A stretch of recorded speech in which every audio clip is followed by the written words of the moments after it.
because I've been in meeting every day. Yeah, yeah,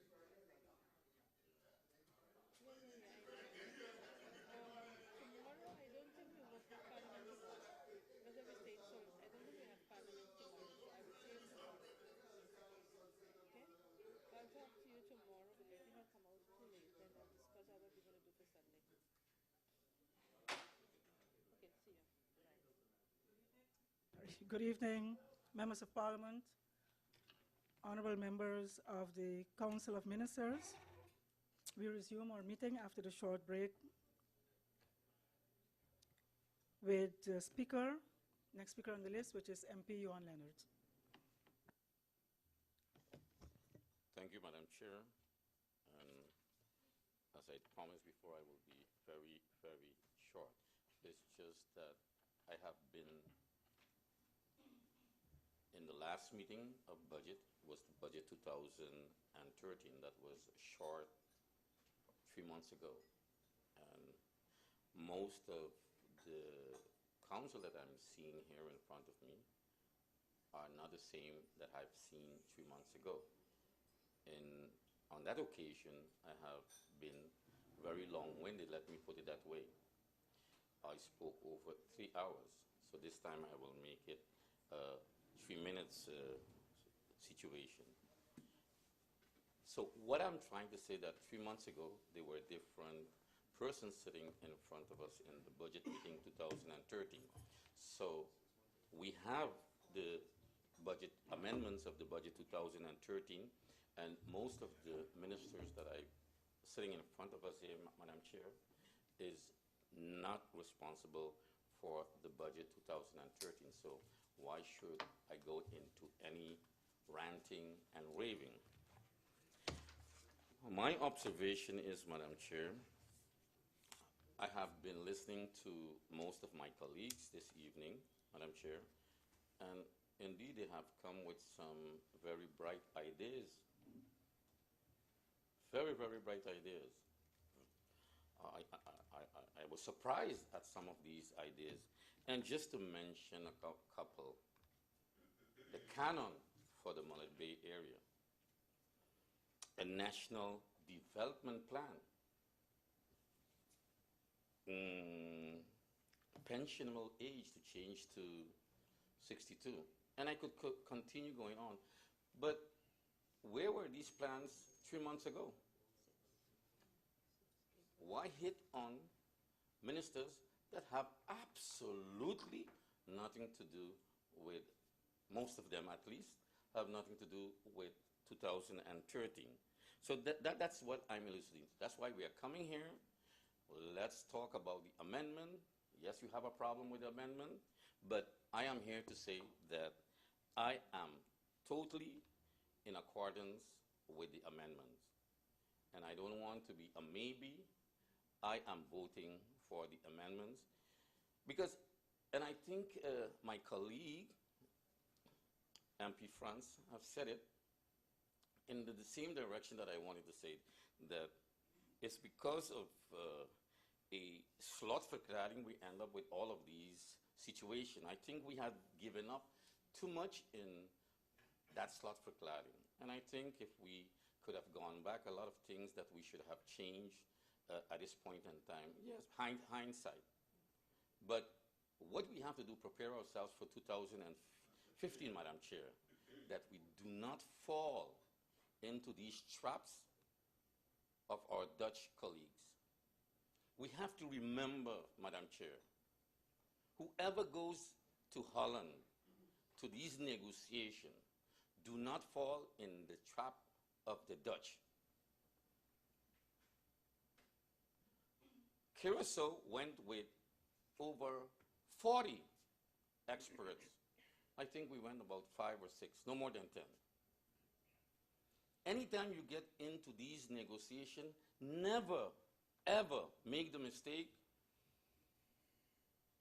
of going in accord at the same time. Come back to your country and get the support, the feeling of the people of St. Martin before you make drastic decisions that could be detriment to the people of St. Martin. Madam Chair, like I said, I would be very short, but I cannot sit down on this chair without acknowledging one or two ministers that are sitting here for 3 months that have my blessing, that have my support, and that I believe in them. One of them that I would want to mention is the minister, in this case, the Minister Lawrence Phillips. I had the opportunity to go to a Palatino visit in place of my colleague, MP Sylvia Myers, our faction leader, and I was fortunate to hear about this issue about a computer for a student. Immediately, the good minister has brought it into her plans, in her program, and the good minister has announced it, the honorable minister has announced those plans for 2014 that we will start for our children to change into that system of computer. It would be an exercise that it would go step by step. So I here commend the Minister of Education and the other plans that the Minister of Education has for our children. And I know our children is in good hands. The other minister that I cannot sit down and don't say a word, I was not planning to say a word, but is my friend, colleague, Madam Chair, Mr. Maurice Lake.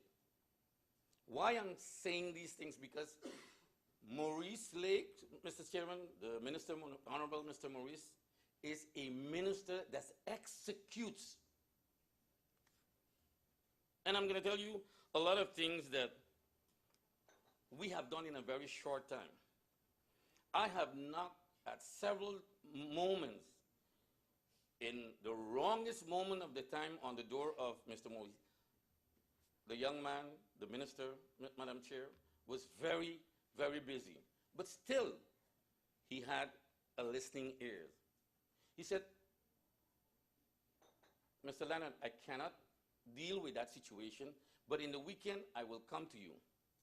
The good minister picked me up at my home, Madam Chair, and we went to different sites to look at the problems of the people of St. Martin.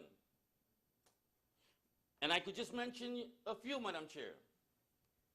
We had problems with an earthquake situation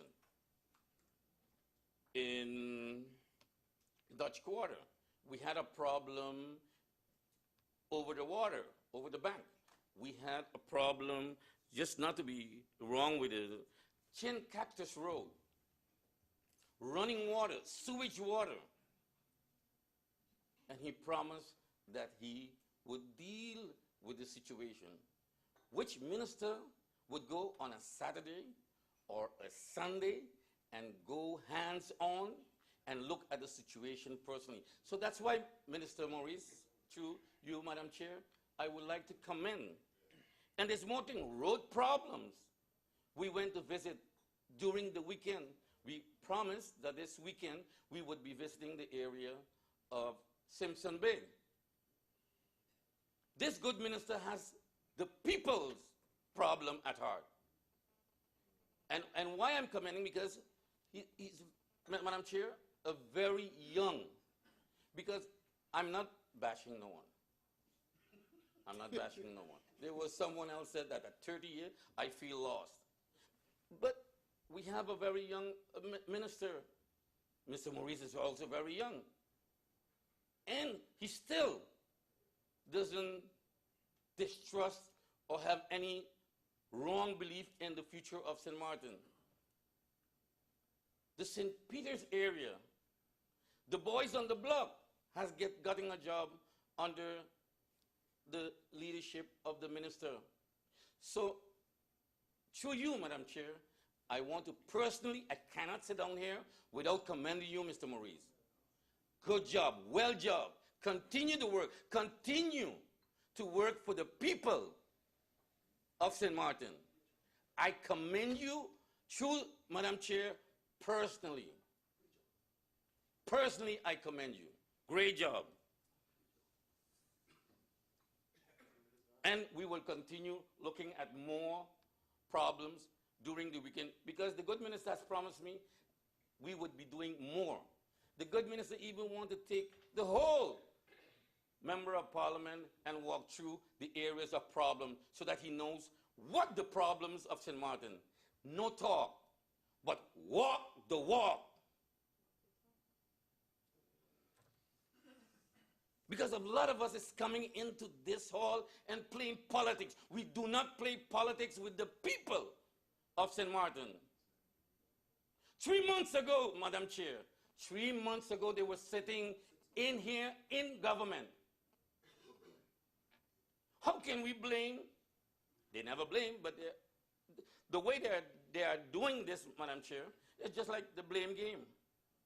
A minister of finance that has absolutely nothing to do is coming here to fix the problem. So, the minister of finance, you have my support. And like I state, I would be very short. I would like to end on this note. I continue to believe in St. Martin. And I continue to believe in the government of St. Martin. Before I end, I'm looking at Mr. Panafleck. SK Mr. Panafleck. Sorry to mention that. But he has given me an open door policy. Anytime I knock, Mr. Panafleck, one of the few SK that had an open door policy for me and for the people of St. Martin. So I commend through you, Madam Chair, to the minister, to Mr. Panafleck. I end on that note. I believe in St. Martin. I believe in this government. Thank you. Thank you, MP, Mr. Johan Leonard. We have reached the end of the first round. There are no more speakers. I look to my right hand, to the Council of Ministers. Do the ministers need a couple of minutes? An adjournment of about 5 minutes? Then we resume with the second round. Meeting adjourned for 5 minutes.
we resumed the meeting, which was adjourned at the end of the first round after the MPs have posed their questions and concerns. And I give the floor to the Minister of Vromi. That will be the sequence of ministers addressing Parliament. Thereafter, the Minister in charge of General Affairs. Thereafter, the Minister in charge of Labor. After that, the Minister in charge of Youth and Sports. And finally, the Minister of Finance.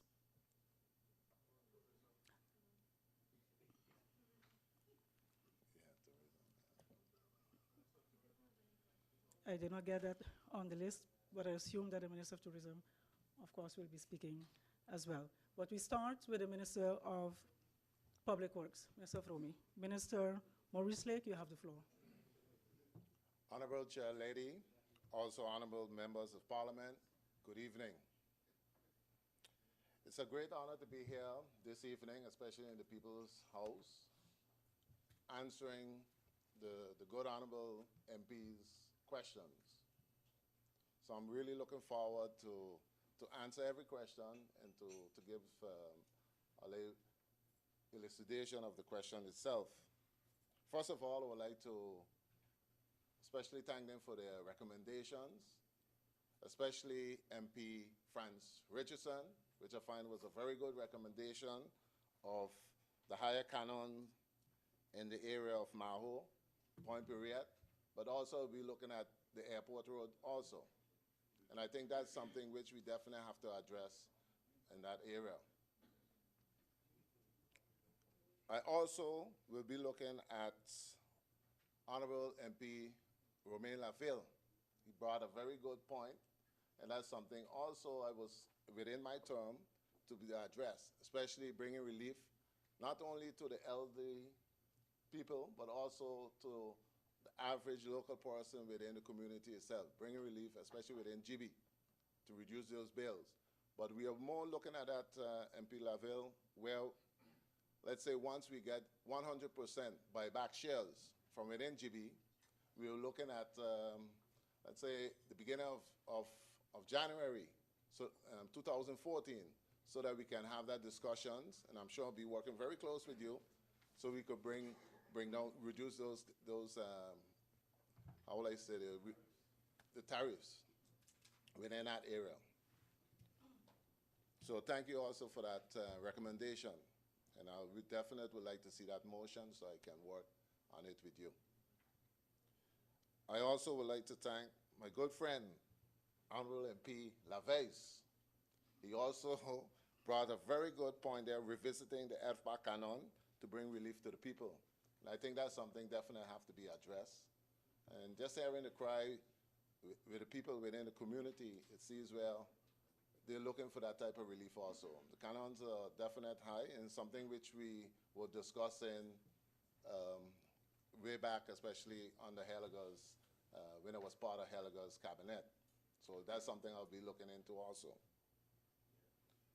What I would like to mention here, and I think I had maybe one good question from the Honorable MP Laveis, but I would like to bring it back to basics also, because if you look at it, Mr. Laveis, he mentioned MP Laveis, sorry about that. How did the program come about for the employing of the youths in the various districts, and how were you able to get it off the ground so fast?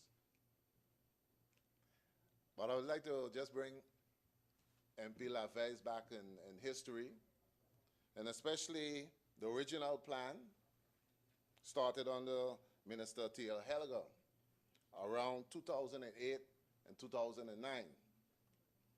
When we started the neighborhood upgrading projects, especially in the area of St. Peter's, South Ward, Miller Region, and also Dutch Quarter.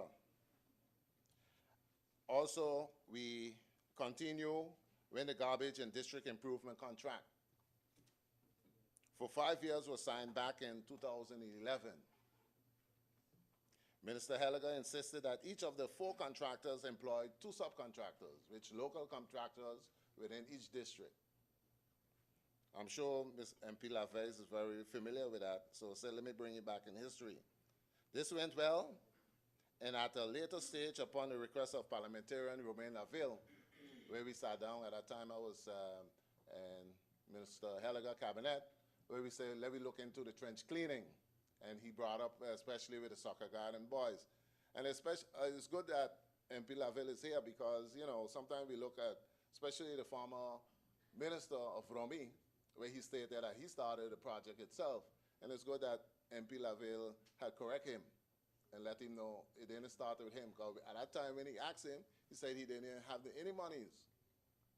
So basically, when I first came back, before I came into government, as a community person I am, I talk with the boys and I say, so what are you guys doing now? You know, from St. Peter's, also soccer garden in the different district.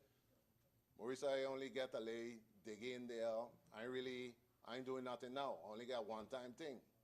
So I'm like, you know, so when I got in, I decided, let me look at what we have on any type of continue with the district cleaning within the districts. So basically, when I took office, I immediately asked the Ministry of Romy for copies of the advices made within the days so that we can go back to basics and start back, as you say, from MP Laville, putting the boys to work within the districts. That's all I want to do, is to, within my one-year term, is to just focus and give back work where work is due, and especially starting with the local boys within the district and the people of St. Martin. Also, there was a question raised from MP Franz Richardson, raised the long lease fee of the property at the Maho area from 1 cent per square meter to raise revenues for the government. The deeds in the past didn't allow such changes, making it nearly impossible to just simply change the long lease canon for the properties. Only when the deed allows such can be possible, or if the usage of the use of the property is changed. Most old deeds over 30 years don't carry the clause that allows the change of the canon. But I will review that particular deed, MP Richardson, and see what is possible. MP Franz Richardson. And I will see what is possible. So, Madam Chair Lady, I would like to thank you for especially, and also thank the MPs for the recommendations, and I hope I answer everyone's question here this evening. If not, please let me know. Thank you. Thank you, Minister of Romy, Minister of Public Works, Minister Maurice Lake. The second minister on the list is the Minister in charge of General Affairs, Mrs. Sarah Westcott Williams. Thank you, Madam Chair Lady, and a good evening to the members of Parliament, the ministers, and all of the support staff, those viewing and following this meeting of Parliament here this evening. Madam Chair Lady, the questions, at least those as pertain not only to the Ministry of General Affairs, but specifically to the Prime Minister. And the first one of those questions were, what did the Prime Minister say regarding government-owned companies, and that it created a sort of fear what was said about the government-owned companies. It was very clear that my reference to government-owned companies had to do with the sentiments that I picked up from the very Parliament. And having picked up those sentiments and questions from Parliament regarding government-owned companies, I indicated that it is important that we establish a modus operandi as far as the government-owned companies, the shareholder and shareholder reps are concerned, and the responsibility of members of government towards the Parliament for matters which include the management of government-owned companies. And so I indicated, Madam Chair, because the government-owned companies, most of the government-owned companies that we have on St. Martin fall under the relevant law of corporations that actually stipulates that companies in general, including those falling under those stipulations that belong to government, are supposed to have their information, their financial information, naturally completed and have available at their locations for persons who have a stake and an interest in these companies to be able to take note of. In addition to that, several other companies of government fall under a specific regulation, and those are the companies that provide utilities, so-called companies of open bar nut on St. Martin, to which can be counted companies like GEBE, TALEM, and not a government company as such, but an institution like SZV. For those type of institutions, that law specifically states that those institutions are supposed to present the Minister of Finance with their information, and the Minister of Finance is responsible to forward that information to the Parliament, and within a period of 8 months following the year of reporting. So there are different regulations that govern government-owned companies. The point that I made, and which I will continue to make tonight, is that we need to establish a structure in terms of all government-owned companies in presenting their information to the shareholder, that a structure be established that within X amount of time, that information will be made available to Parliament for all government-owned companies, and not that for every meeting practically, different members of Parliament would be asking for different information from different government-owned companies. We establish a process that a shareholder representative will be the one asking and receiving the information. It comes to the Council of Ministers as the shareholder of all government-owned companies, and the ministers being accountable to Parliament would then make sure that Parliament receives this information. And I indicated that the law that governs companies of those who provide utilities, those who provide a service of open bar nut, that these reports need to be presented to Parliament via the Council of Ministers. That's the point that I was making, basically on the queries and requests that have surfaced in Parliament on more than one occasion. A question was asked pertaining to lease agreements. The complete listing of lease agreements was presented in the budget that was approved by this Parliament back in April, with the names and the amounts of these leases. I don't know, I am not familiar with a proposal by a member of Parliament for a National Development Fund as such, and if I could receive that proposal, I could give my opinion about it, but I don't know to what is being referred as a National Development Fund. And the matter of the casinos, AUC, and the new administration building, the Minister of Finance has gone into the issue of casinos, outstanding, not outstanding, arrangements, agreements. The Minister has also indicated, sorry, as far as he knows about the AUC, because that seems to be the panacea.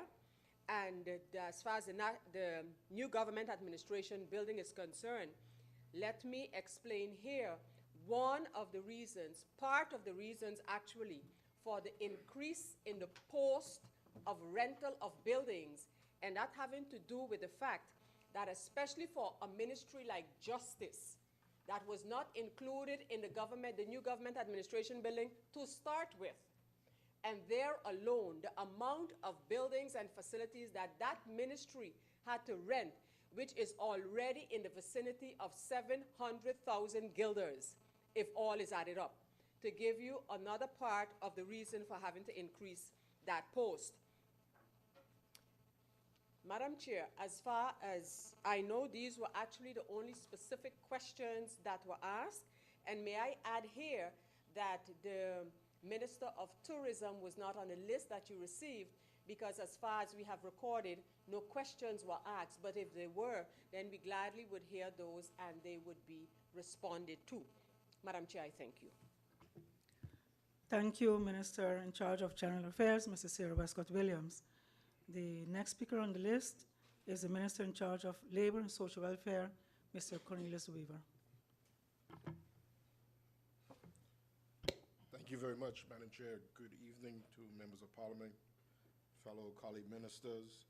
I will proceed to answer the questions. The first one regarding GBE. The responsibility of water production, distribution, and quality testing falls under the Ministry of Public Health. GB has been paying $5 million per year with a 1% increase for indexation. The Minister of Finance and myself wrote and signed a letter to GB together requesting them to pay their part of the water reserve to government. But GB preferred to settle the concession fees for a period of 3 years. So that's what took place there. Regarding the poverty line that was mentioned, that falls under the Department of Statistics. As a government, we are all interdependent. Each ministry does not have all the resources and expertise in-house or in each ministry. So we have to share our human as well as our financial resources. The Ministry of ZJ13 will have to establish the poverty line. Hopefully, when we get the final report of the census, we can definitely provide you with more information regarding that matter. When it comes to the mandatory pension plan, I'd like to say that the same business people you talk to can also introduce independently a pension plan for their employees. That's number one. Number two, the unions also have the right to negotiate this in their CLAs. And number three, we have to ensure that these same businesses are compliant with paying their fair share of wage taxes and turnover taxes. And just so you know, this motion that was presented is still being worked on. But in the interim, I believe these actions can be taken. The motion and legislation have been worked on, and I am aware regarding the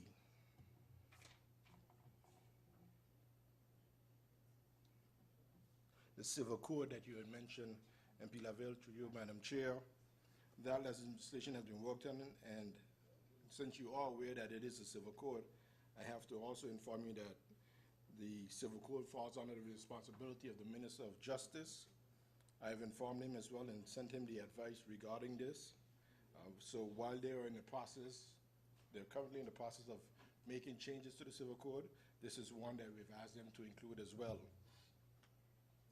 This is the same initiative and the same process from the draft initiative law that came from the National Alliance and Independent Minister from Richardson regarding the abuse of the short-term contracts. This is the same process that's being followed because, again, the civil code falls under the Minister of Justice. So we have worked with the author of the legislation. It is prepared and it has been sent to the Minister of Justice and his department to finalize.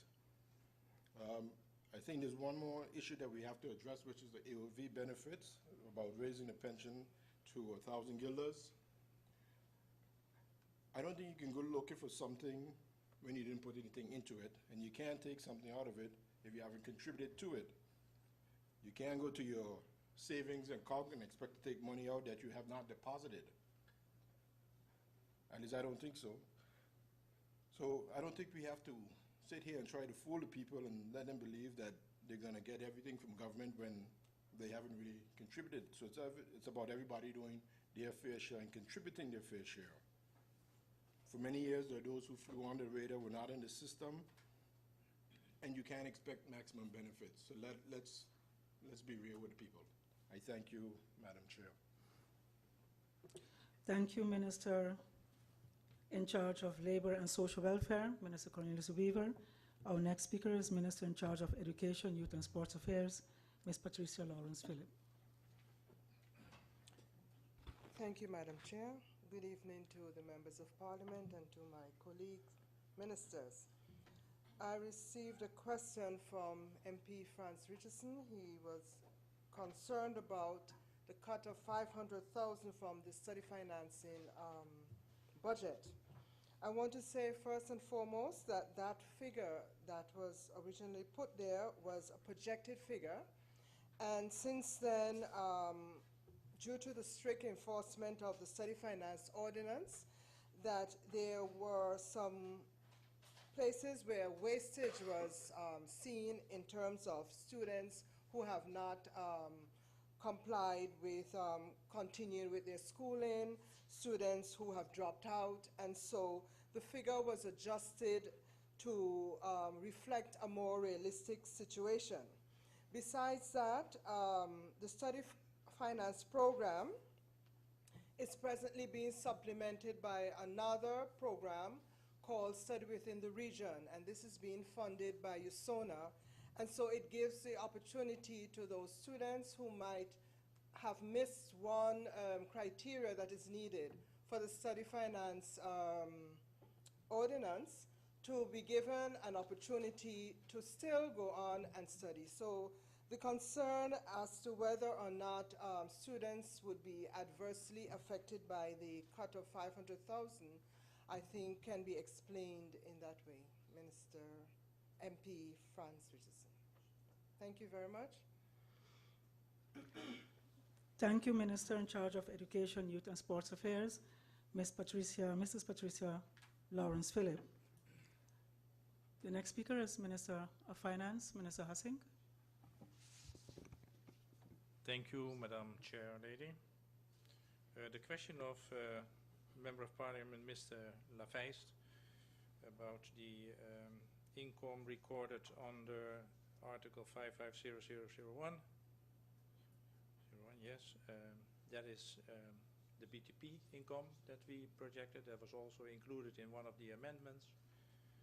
As I stated, the BTP is by law obliged to pay to government all fees collected from the telecommunication sector, and they are allowed on a quarterly basis. They are allowed, of course, to deduct certain expenses, basically operating expenses that should have been approved by the minister, in this case the Minister of Economic Affairs, for their operations and possible other matters. What we are doing, we based our collection effort on the draft financial statements 2011, which shows that they have positive balance of income and expenses of about 10 million guilders. And that was at the end of 2011. Estimates for 2012 and 13 were made, and the ministry sent a bill, an advance on the settlement for these surplus of 50 million guilders, and we indicated that we're just going to proceed with collection efforts that are available to us. The same with the casino. That's a question that was posed by Member of Parliament Mr. Pantoflet and also Mr. Lafeist about the collection of casino fees. Yes, we continuously busy again. We working closely together with the Ministry of Economic Affairs and the receivers of the Receiver's Office, to do our utmost to come to arrangement with the casinos to pay up their backlog in outstandings.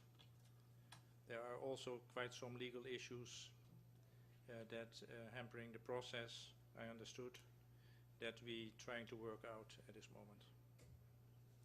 The matter of the AOC, I understand that that is a very important matter. What I will do is,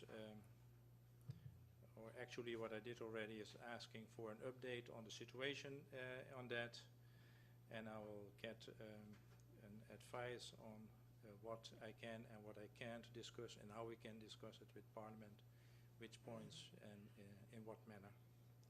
Thank you, Madam Chair. Thank you, Minister of Finance, Minister Hassink.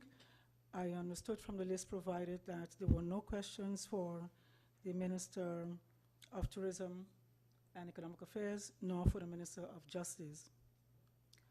I look to my right and go over immediately to the second round, and the first speaker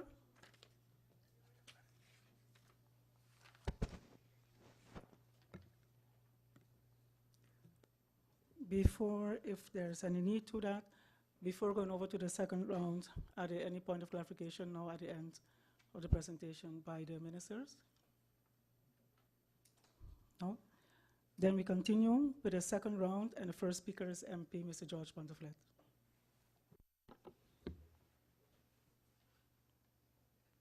Thank you, Madam Chair Lady, and good night.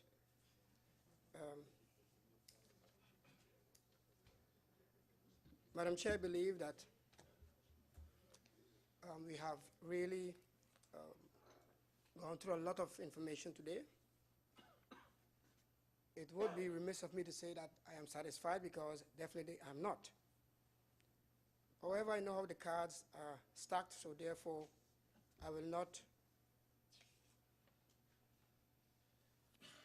make an attempt not to use the complete 45 minutes allotted in the second round.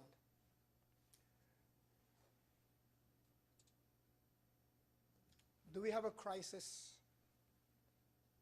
or do we have an economic crisis on St. Martin?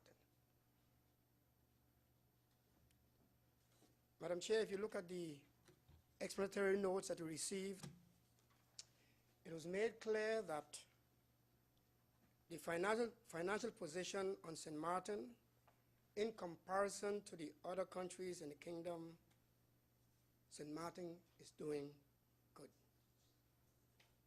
St. Martin is doing good. Of course, save the looming threat of an instruction by the Kingdom Council of Ministers.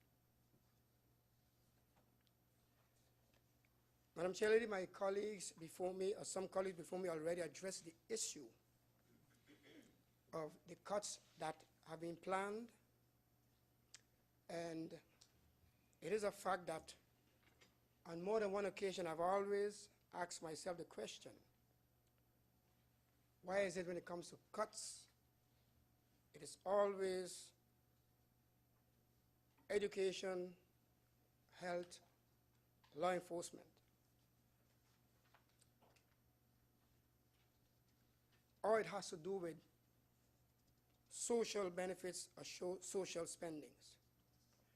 Madam Chair Lady, it is a fact that the budget must be balanced and that amendments must pass.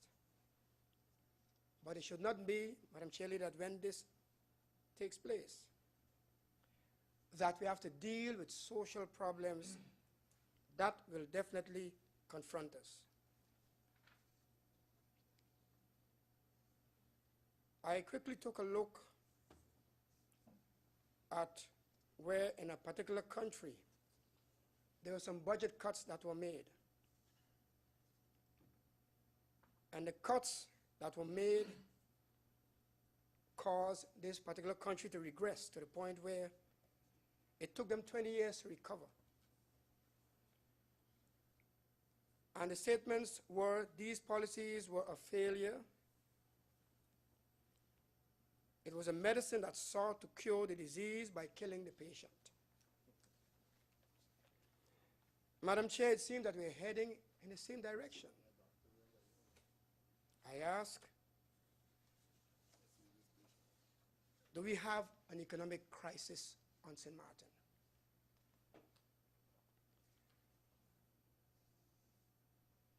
Madam Chair Lady, I have a suggestion that is very old. And I've always said this, and I will not change. Any country that has to deal with its issues socially, economically, you need finances. And the only way you can get those finances is in some instances by either cutting costs or raising taxes. Madam Chair, I looked up here and I saw where in this case, it said governments could raise billions for public services such as health and education by taxing the wealthiest and cracking down on the tax dodging. Again, Madam Chair Lady, it has always been said that there has to be compliance. But I believe it's time that we seriously look at accessing the funds from those we consider are the wealthiest. I said I had a suggestion, and this has to do with something I've been crying about for the last 8 years, and that is establishing a casino gaming board in order to have more control on the funds that is being generated here on St. Martin via those casinos.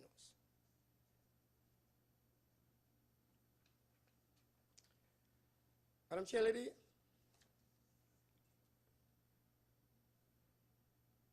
another issue that I must raise is the one in which discussions were held between government and the unions with regards to the COLA.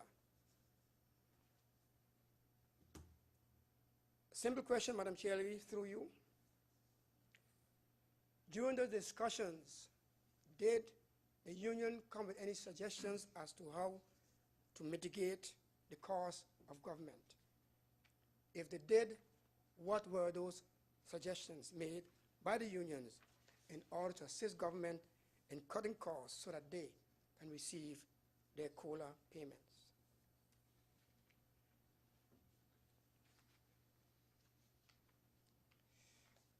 Madam Chair Lady, in closing,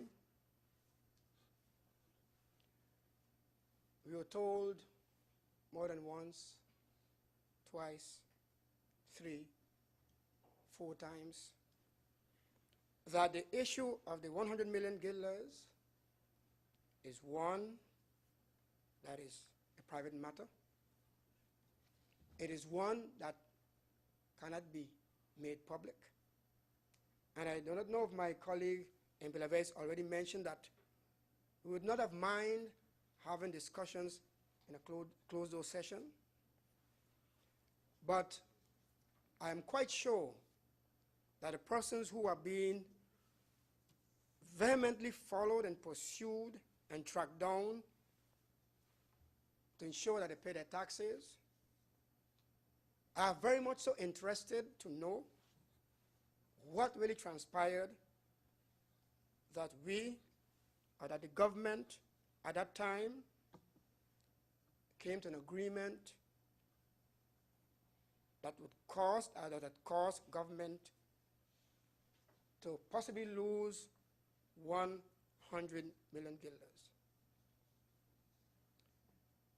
Madam Chair Lady, I too will see what legal avenues I can pursue in order to ensure that that information come forward,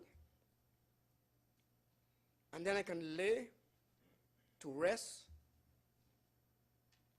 the aura of suspicion,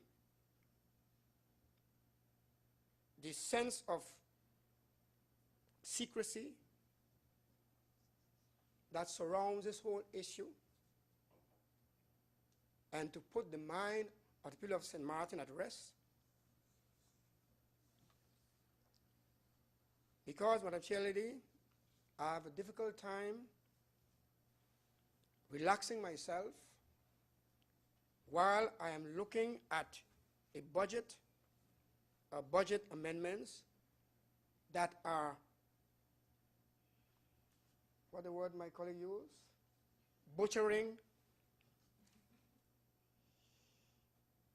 the needed expenditures that have to deal with the social issues of the people of St. Martin. And Madam Chair Lady, I am not playing politics. There's a time and place for that. I am being very serious, because if I wanted to play a political game, I could stand here for another 35 minutes and go through every item. But I will not do so. So having said that, Madam Chair Lady, I thank you. Thank you, MP Mr. George Ponteflet. MP Franz Richardson has the floor. Thank you, Madam Chair. Madam Chair, I don't intend to be much long, because I think I exhausted all my energy from this morning with the minister answering the questions, even though I have not felt the answers the cuts that I talked about. Madam Chair, the Honorable Prime Minister answered the question that I asked concerning the 1 million that we saw increase. That increase was not in the budget that was passed in April. The reason for asking for those contracts, not that we received them previously, but the Prime Minister, Madam Chair, stated here that due to the fact that the Justice Department has rented more facilities is the reason why that million guilders was put there.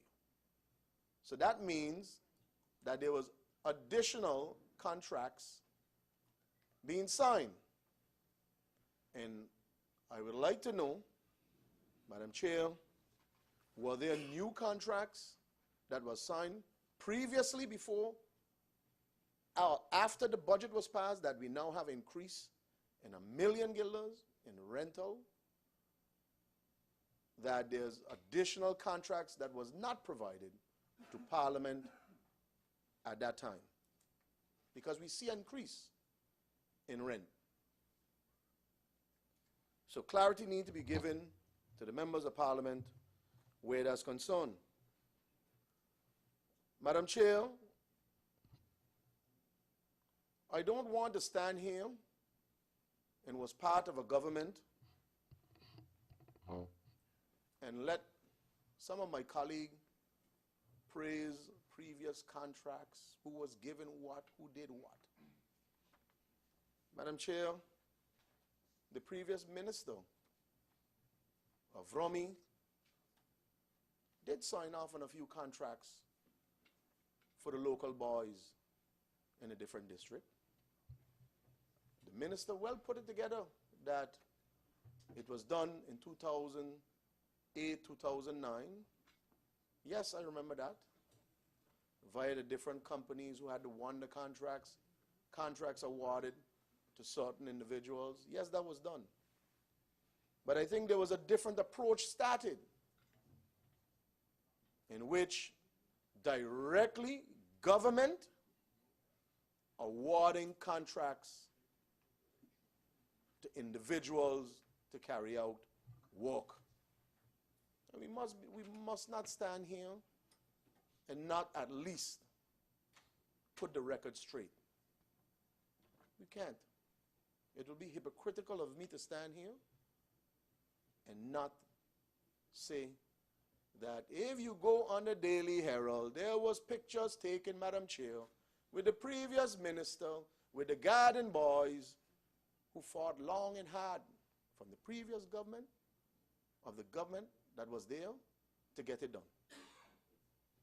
Then he signed one with a good boy up in St. Peter's, better known as Toxic, who grew up with him, know him as Toxic. And I could call him that. We played basketball together. Contract was signed with him by the previous minister. So, Madam Chair, let's not blow each other horn and think the others didn't do it or started it the different way than others did it. Yes, everybody did it their way, where that's concerned. Madam Chair, I want to thank my colleague, Yanchi Leonard, for thanking his minister, the Minister of Back to Basics, because I do believe that the praises that my MP gave was very good praises for the young man. It shows the difference between the leader of the UP and the new rookie who's there. Because the praises the rookie's getting, the leader of the UP didn't receive, because the MP didn't mention a word about the leader of the UP. He praised the rookie, praised him well, back to basics. Invite all members of parliament in here to walk the walk instead of talk the talk. I agree with that. I agree. He praised the Minister of Education for something that my colleague started, the computers. The deal was done. Patrick Illage, when he was a minister of the Netherlands Antilles, part of the National Alliance at that time. Yes, he started it. Again, yes, he started it. Let's give praise to everybody who wanted one way or the other, who have to do with it. And while MP Patrick Illage was the one who started it too, a previous commissioner promised almost 500 or 5,000 at the time too.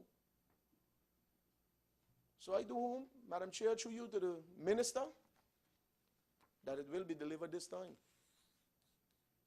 We understood why it didn't deliver with the former minister, because it was part of a Netherlands Antilles that never believed in nothing of giving to St. Martin.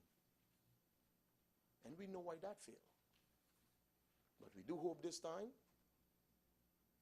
that promise will be delivered to the people of this island and the young kids.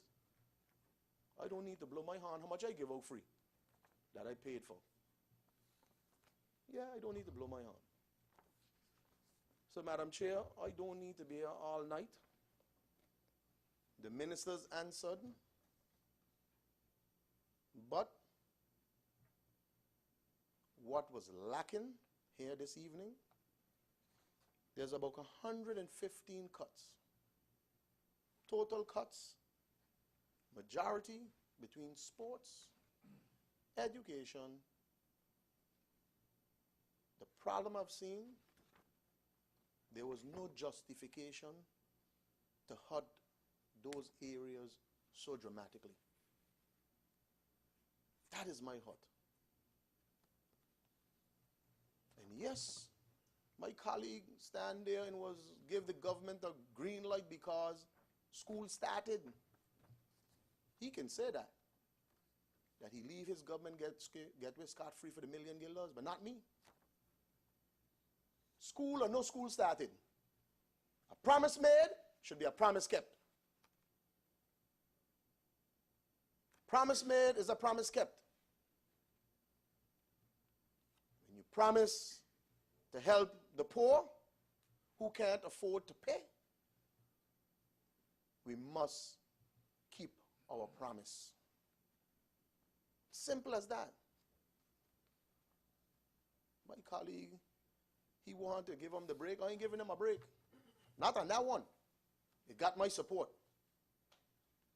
No, Madam Chair, no. No. It can't be that the people who was looking forward to that relief and that help now is to be told that the government who gone back to basic has truly gone back to basic and gone back to not taking care of the small man and the small woman on this island. That is the problem. That is the back to basic we have seen gone back. Back to basic, Madam Chair. Can't be back to basic like this. So, for me, Madam Chair, I don't need to ask no more questions, because I do believe that the Minister of Finance has exhausted his time. Be honest with you, I think so. Exhausted his time over and over trying to explain the questions that was asked to him. And, Madam Chair, I am exhausted in posing any more questions, because the answers I'm getting still ain't the ones I want to hear, because I haven't heard much about over 115 that I counted cuts that affect directly the man and woman on this island where sports, where education is concerned. And the minister gave, willfully so, a good explanation concerning the issue of study financing. But Madam Chair, I do hope that those cuts does not affect the people in this country any more than what it is happening right now. So, Madam Chair, I will have to end here. In this second round, because I'm not asking any more questions. My mind made up. Totally made up. Because I remember before I left here last night, I made a promise, because I didn't read totally the cuts that was being proposed. And I said, you know, I might as well give the support to this amendment, because a lot of the budget had to do with my support. Yes, my support. But when I see the cuts that affect our people and the promise that I stood here and approved, Madam Chair, it leads me with no other reason to support this. Because I did tell you that if you put on the meeting on Friday, it has my support. And I'm man enough to tell you what I told you. But I got the opportunity to read the cuts. I can't see myself supporting something like this with these type of drastic, and they used to call it draconian cuts, and the hatchet that went through those cuts that I see there. This can't have my support. Cannot. Because I would have lived with the issue of the letter of the CFT, what they send. That's not a problem for me with their letter and what they are saying. That's not the issue for me. Because for me, the CFT could say whatever they want. My vote in here is my vote, and what I believe is what I believe. I don't have to vote based on what CFT say. This vote here, for me tonight, is based on those cuts and that money that we promise for those persons in our community who was looking forward for that help with their school fee. That is what hurts me. Unless this government, before we pass this here, could find a solution quick and say we're going to put it back, they got my support. They put it back, they got my support. Put it back, you have my support tonight. I vote for this. If it's not back to help the people, Madam Chair, this vote,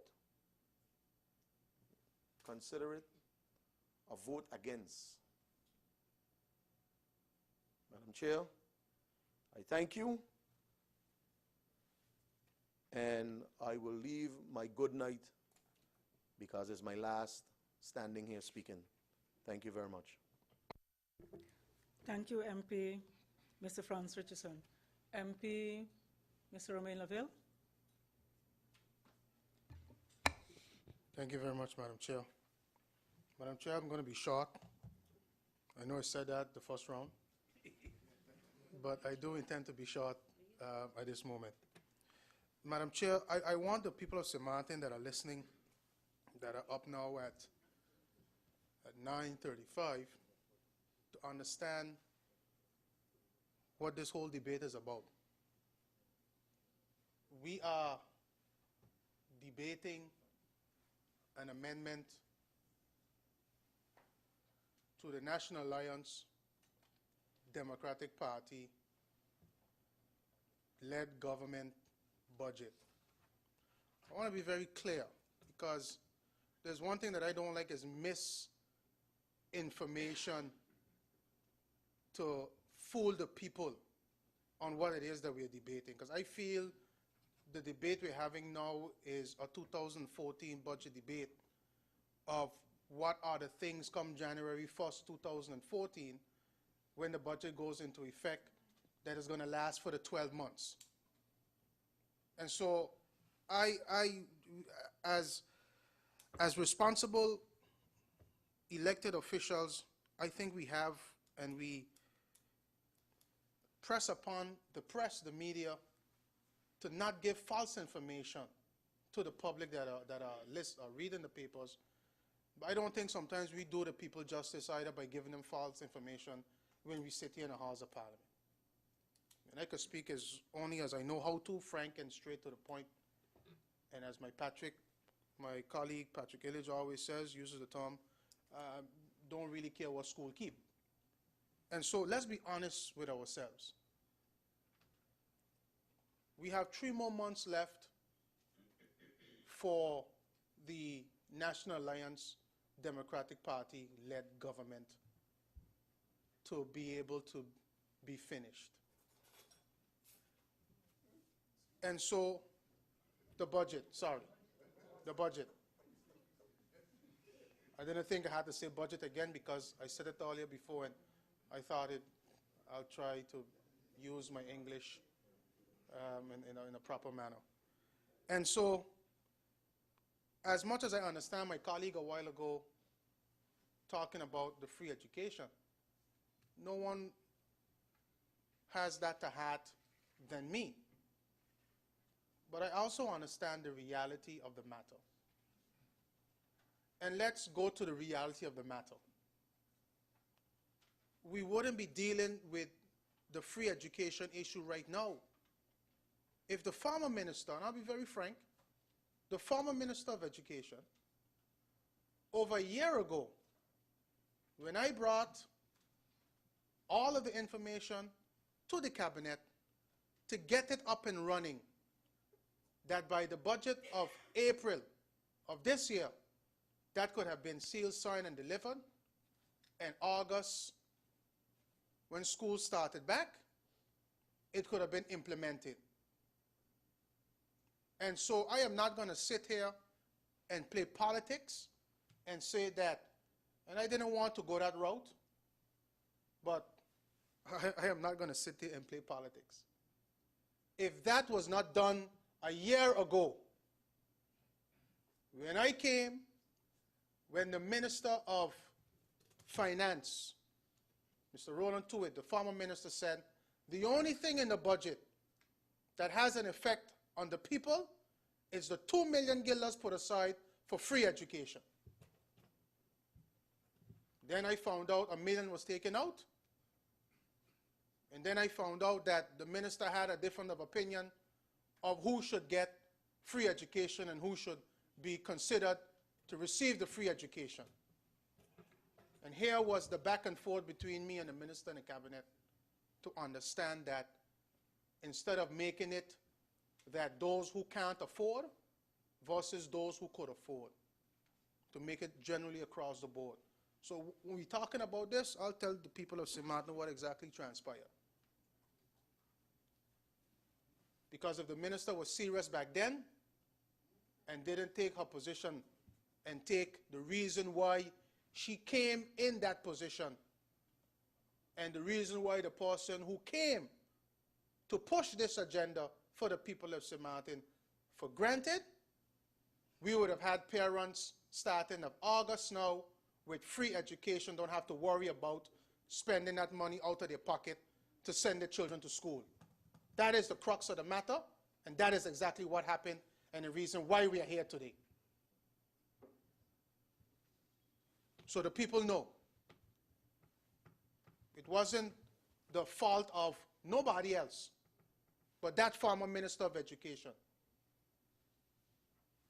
who wanted to play politics with who should have and who should not have. And that's the reason why. Okay? And so, Minister, like I said before, we have 3 more months left. And we are still using the 2012 budget for this year.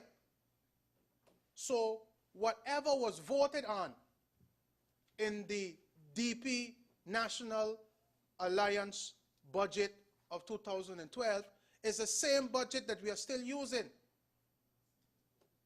The same budget. Fighting now to be able to have a new 2013 and try responsibly to at least have that budget passed before January 2014, that we can say we have a 2013 budget. And so all the cuts that I'm hearing and all of the charade, I didn't want to go that way. But I can't leave tonight and have the people be misinformed of exactly what the discussion is really about. And the charade and the discussion that went ahead, and the more charade to come, is that we are discussing 3 months, a budget for 3 months, that the free education is basically obsolete because children have started back to school. That certain cuts that are going to be made, really and truly, explain to me that 3 months, that after we finish this debate, probably in October or November, we're going to come back with a 2014 budget to pass for January 1st to be into effect. And so let's stop this misinformation and making the people feel that we are discussing a 2014 budget and all of these things are being cut off and they're not going to get all of the things that they used to get coming the beginning of the year. Because that's how it's coming out.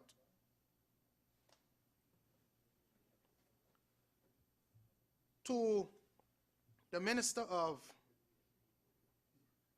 Labor, thank you for your answers a while ago. Minister, you said something a while ago that, I don't get, to the chair lady, thank you, MP Pantoflet, that kind of made me feel a little bit unease. And there's not a lot of things that makes me feel unease. You made mention 3 points concerning the mandatory employee pension plan of the motion. And you said to the effect that some businesses should take it upon themselves and unions should take it upon themselves and so forth. Minister, that is why we have a government in place. So that when businesses do not take it upon themselves, and unions do not take it upon themselves, that is why the ministry and the minister is there to implement certain things that he sees fit that will safeguard the people of the country in which he governs. And so I just want to make that observation of that statement that you made, that it is your responsibility as minister, not the business responsibility, because they ain't doing it. And because they are not doing it, that means that government should not take up that role.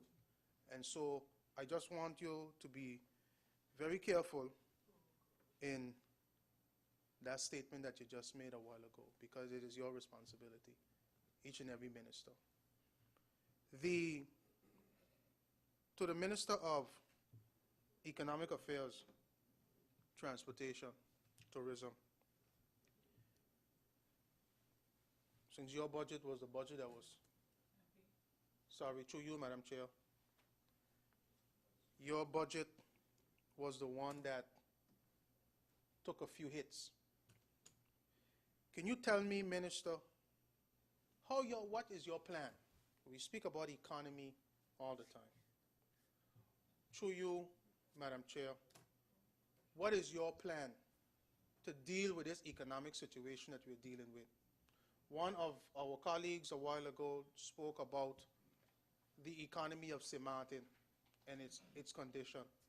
Can you enlighten Parliament a little bit? I think a lot of us would like to hear from you, because through you, Madam Chair, there's a lot of people out there who wants to know who the Minister of Tourism is, and they're so interested. And so I would like to hear from you, Minister, here in Parliament today. What is your plan to be able to fix this economy that we have, that we're facing today? Also, in order to fix the economy, Minister, you have to start doing the proper controls in order to make the Minister of Finance a very happy man. And so, through you, Madam Chair, I would like the Minister of Economic Affairs explain to me and explain to us in Parliament, what is your approach and how do you intend to reshape, revamp our control department in making sure that they go out and do the necessary things that they are supposed to do to make sure that we can be able to deal with some of the issues that we are plaguing. And last but not least, Madam Chair, and I thank the Minister of General Affairs for explaining the addition to the 1 million in the number of 700,000 for the Ministry of Justice for the different office space, departments, buildings, and so forth. My question to the Minister, and today, through you, Madam Chair, the Minister of Finance spoke about a government building soon to be ready. All I would like to know is that when do we intend to stop paying rent? Because we seem to be a government that loves to rent and loves to long lease. But we're not a government that owns our buildings and owns our own areas to operate. And the reason why I ask you this is because we push our people in St. Martin and our young people to own their own homes and own their own establishments. But we as government also have to show the example.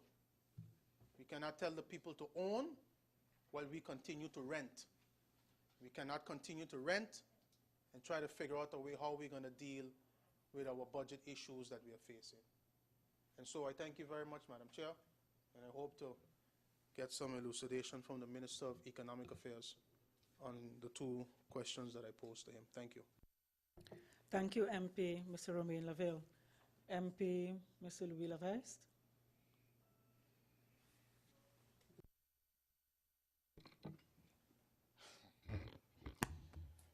I take the floor with some ambivalence. Madam Chair, I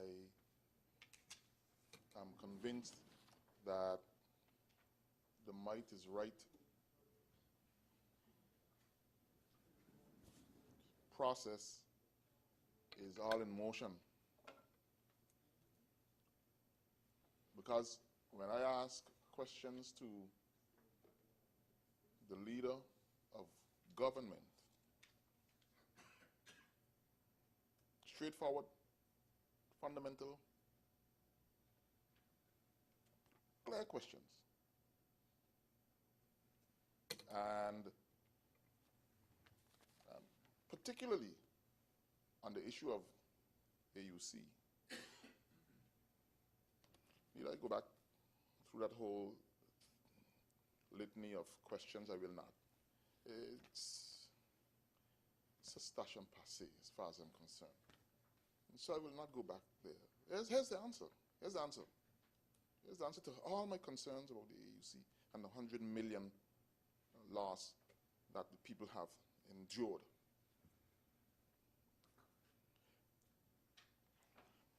AUC is a whole panacea. That's the answer.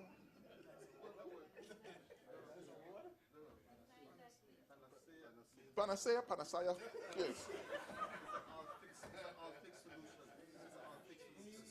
That's the answer that I get, Madam Chair. Madam Chair, that is not an answer to the question I asked.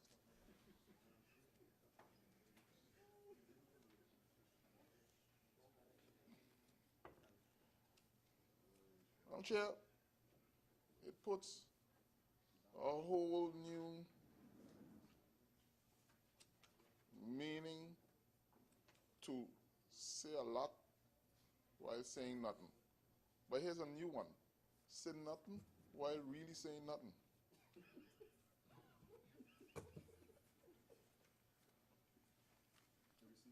Madam Chair, the Prime Minister represents these amendments to this budget. The Prime Minister represented the original 2013 budget presented by the former minister. This is the Prime Minister's government. This is the Prime Minister's cabinet. I'm not sucking that out of my tongue. This is the Prime Minister's cabinet. Madam Chair, the Prime Minister is the leader of this government.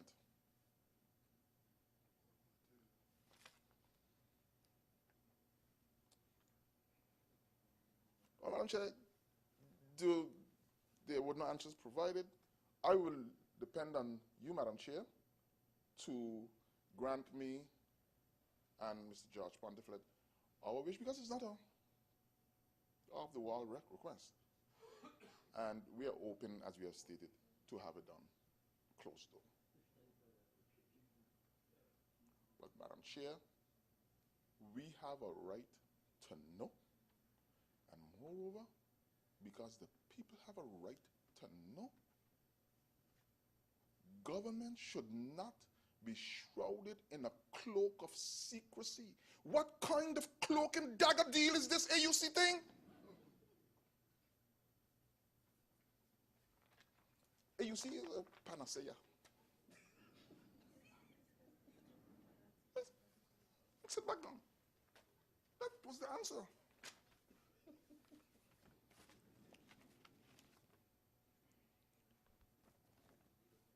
Madam Chair, I am not, and I was not elected to be no rubber stamp member of Parliament. And I am not here to go along to get along. I ain't no hot and cold here today, there tomorrow.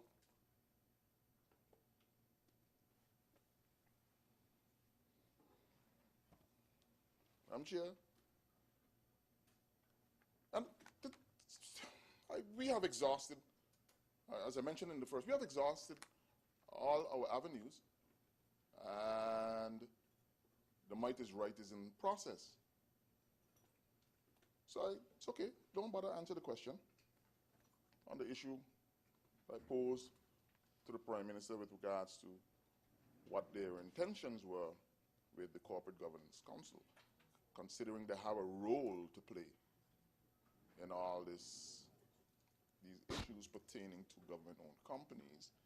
And I wanted a little expose, even if it was another short answer. Nothing. Probably would have been happy with that. Or we intend to leave it just as is.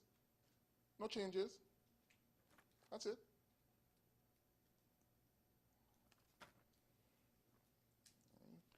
Madam Chair, again, don't bother answer let us save the time because, again, the might is right is in process. So, Minister, Vromi, don't bother to answer the question about, not Vromi, the Minister of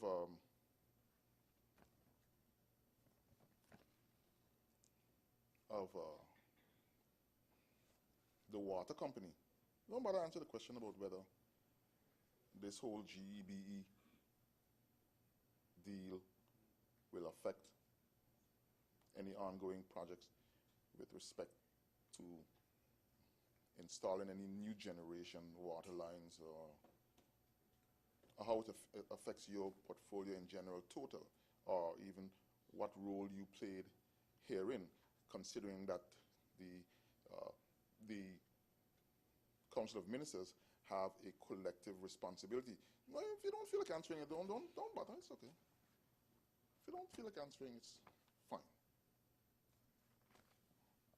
I don't have the fortitude, but I think that the people have already been, by the calls and the messages that I've been getting here, they are already aware that the might is right process is in motion.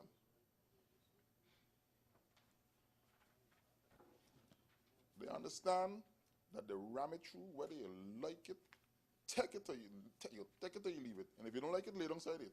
That's what's going to be. That process is on. The people understand that. Clear. Madam Chair, the Minister of Finance don't need to respond to my insistence that this GEB deal is a voter scot, and that it is alone. Don't need to bother respond to my queries in the first round anymore, because I think he have exhausted and it is clear that he can't answer. Can't justify. And I accept that too, that you cannot justify it. I understand. At least you tried. At least you didn't tell me it's a panacea. So it's okay. I accept that you have no explanation. Madam Chair, I need to know if there are any empty buildings.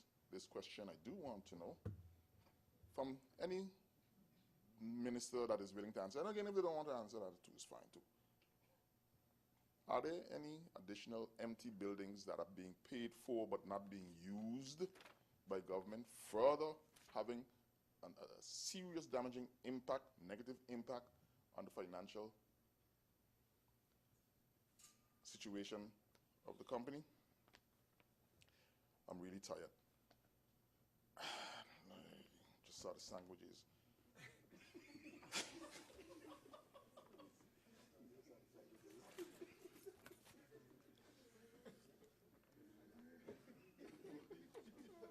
Madam Chair,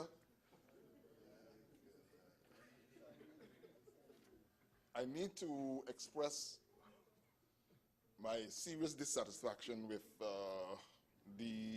and I mentioned this earlier today, but I want to reemphasize, because this is a very serious note, that I take strong, serious exception to the continued suffering of the people. And in this instance, I want to mention in particular, point out in particular, our teachers, those men and women that carry out a very noble function for very little reward, very little compensation. Their COLA, which they are entitled to. Don't you feel sick to your stomach that these people are being told today that you could find $15 million, you could borrow 15 million guilders from GEBE.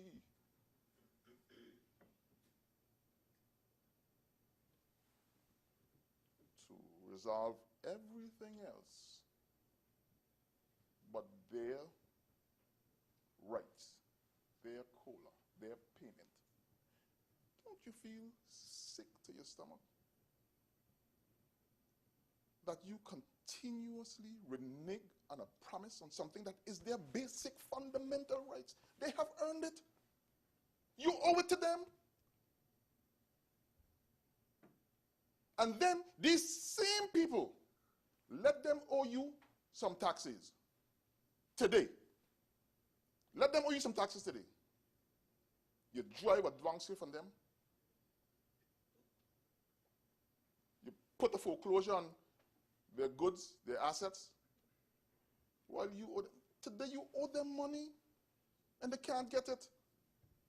Don't you feel sick to your stomach? And yes, I take it personal, and all of you there should know why. I take it personal, yes. I have a right to take it personal. Every member in here should take it personal. Those teachers taught our children.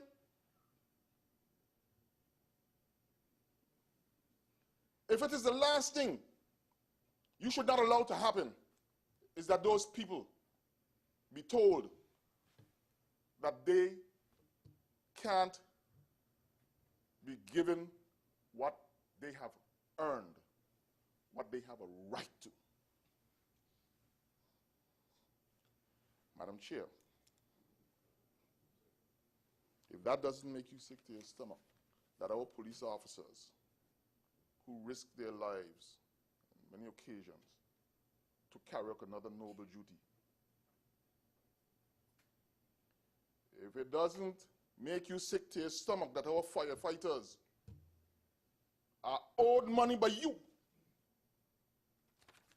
you refuse to pay them while you let a guy get off with 100 million, while you let casino operators get away with 18 million, while you pay for a building for years, millions. You find money to do all the dumbass. You can't pay our teachers, our law enforcement officers, firefighters down the line what is rightfully theirs. Does it not make you feel sick to your stomach?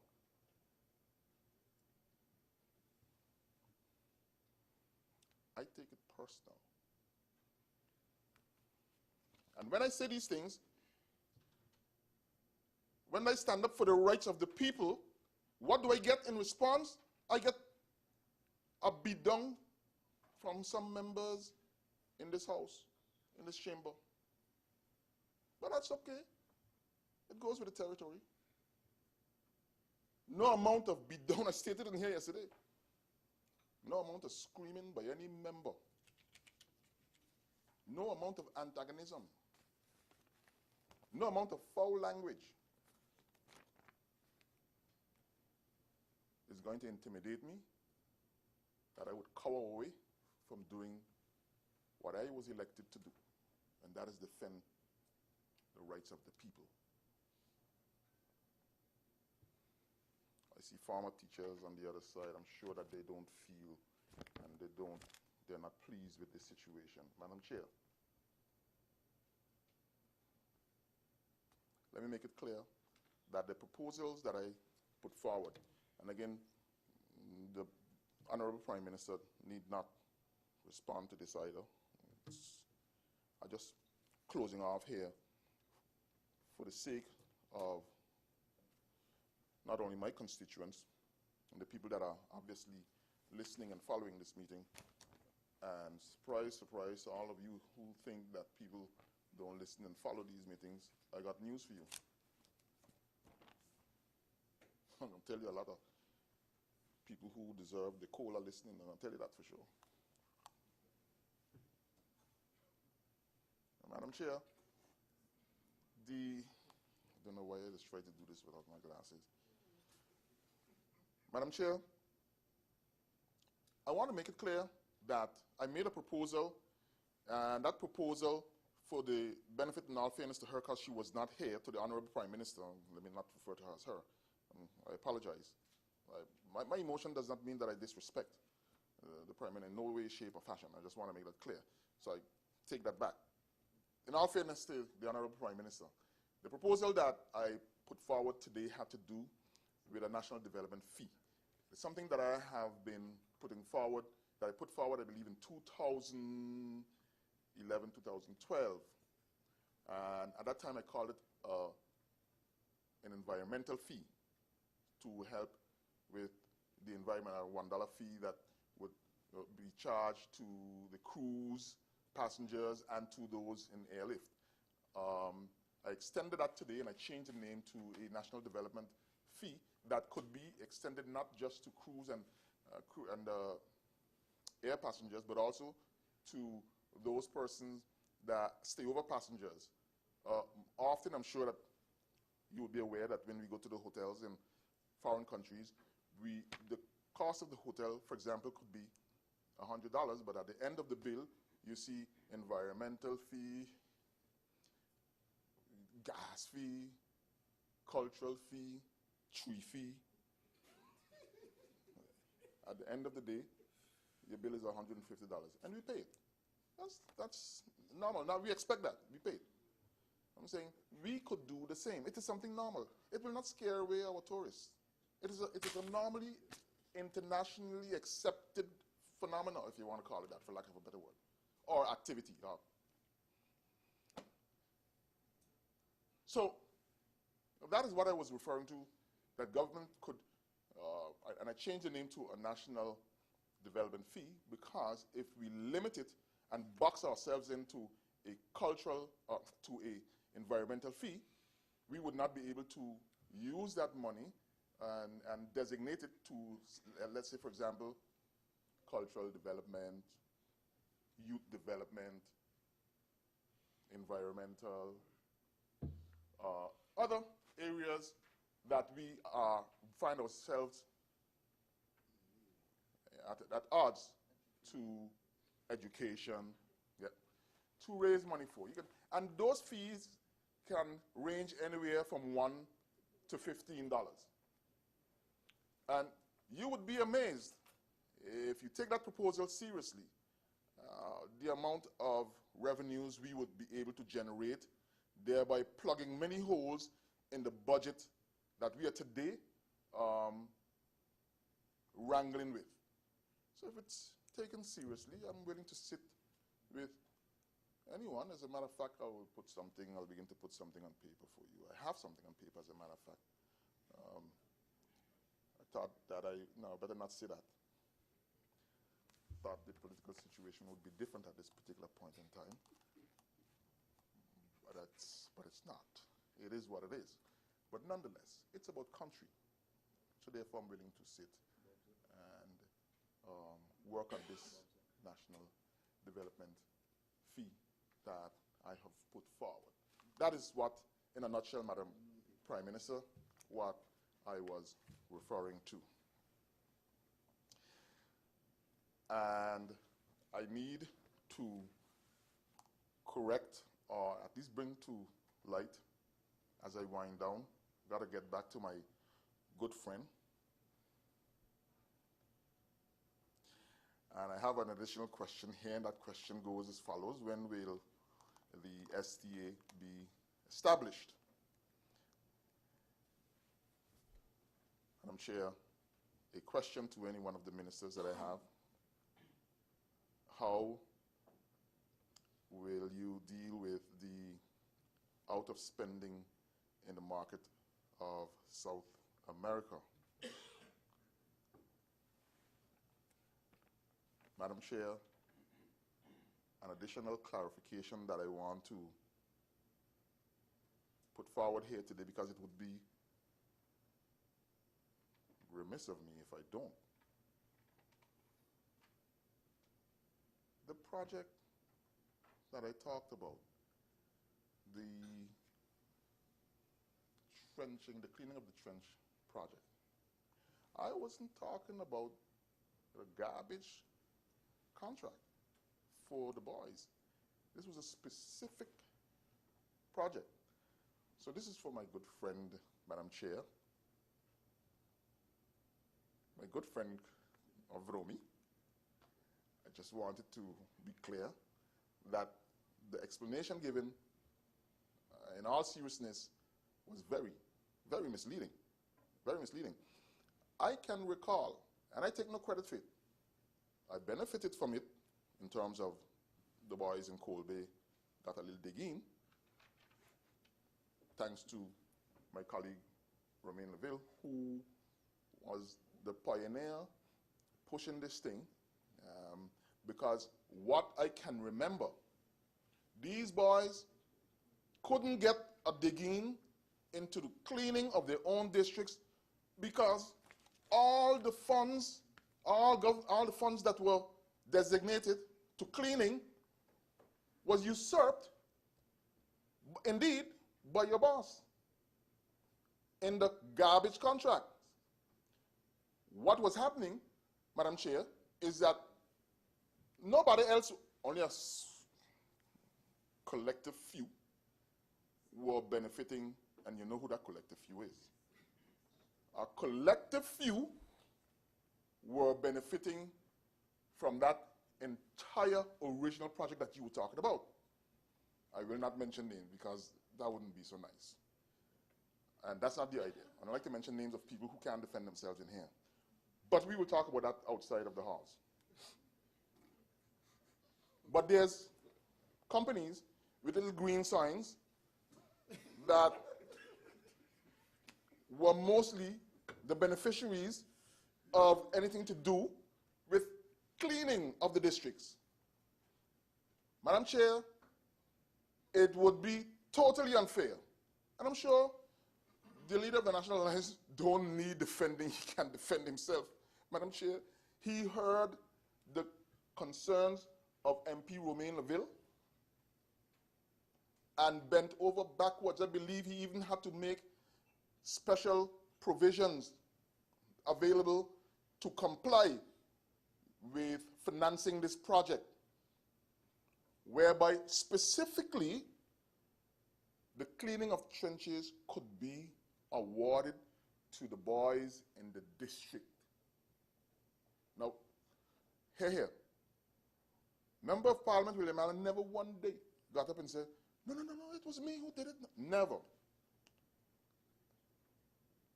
He didn't say, no, I want credit. No. Madam Chair, let me just make a correction. And I think it's because you were not aware, Madam Chair, precisely of how the entire process transpired, reason why you presumed that it was the original project of your boss, but that was not it. In this project, the first to be awarded a contract to clean the trenches were, 1, the Garden Boys, 2, here we go again, Dutch Quarter, 3, Top 6, St. Peter's, 4, yours truly village, Corby. That contract was signed off before you even entered office. That much I know, because I made sure that the minister signed off on Coal Bay. I didn't care who got I wanted Coal Bay to benefit, to get a little dig in. So it was piggyback riding on the project of my colleague MP Laville, and that is the truth. So I don't, and that was a serious, what it did there was a serious synopsis. I was smiling about it because we cool, Madam Chair, and I just wanted to explain so that the misconceptions not live a life of its own. So hence, that is how the good minister was able to come in and piggyback on the good fortunes of another. And I'm sure that the minister would not want people to think that he is involved in any form of plagiarism. No, I said I'm not. No. That just, Madam Chair, I said I am sure that, okay, so maybe they think I'm accusing the minister of plagiarism. English could be a difficult language sometimes, and I know that in here they're looking for any little thing to jump on my back.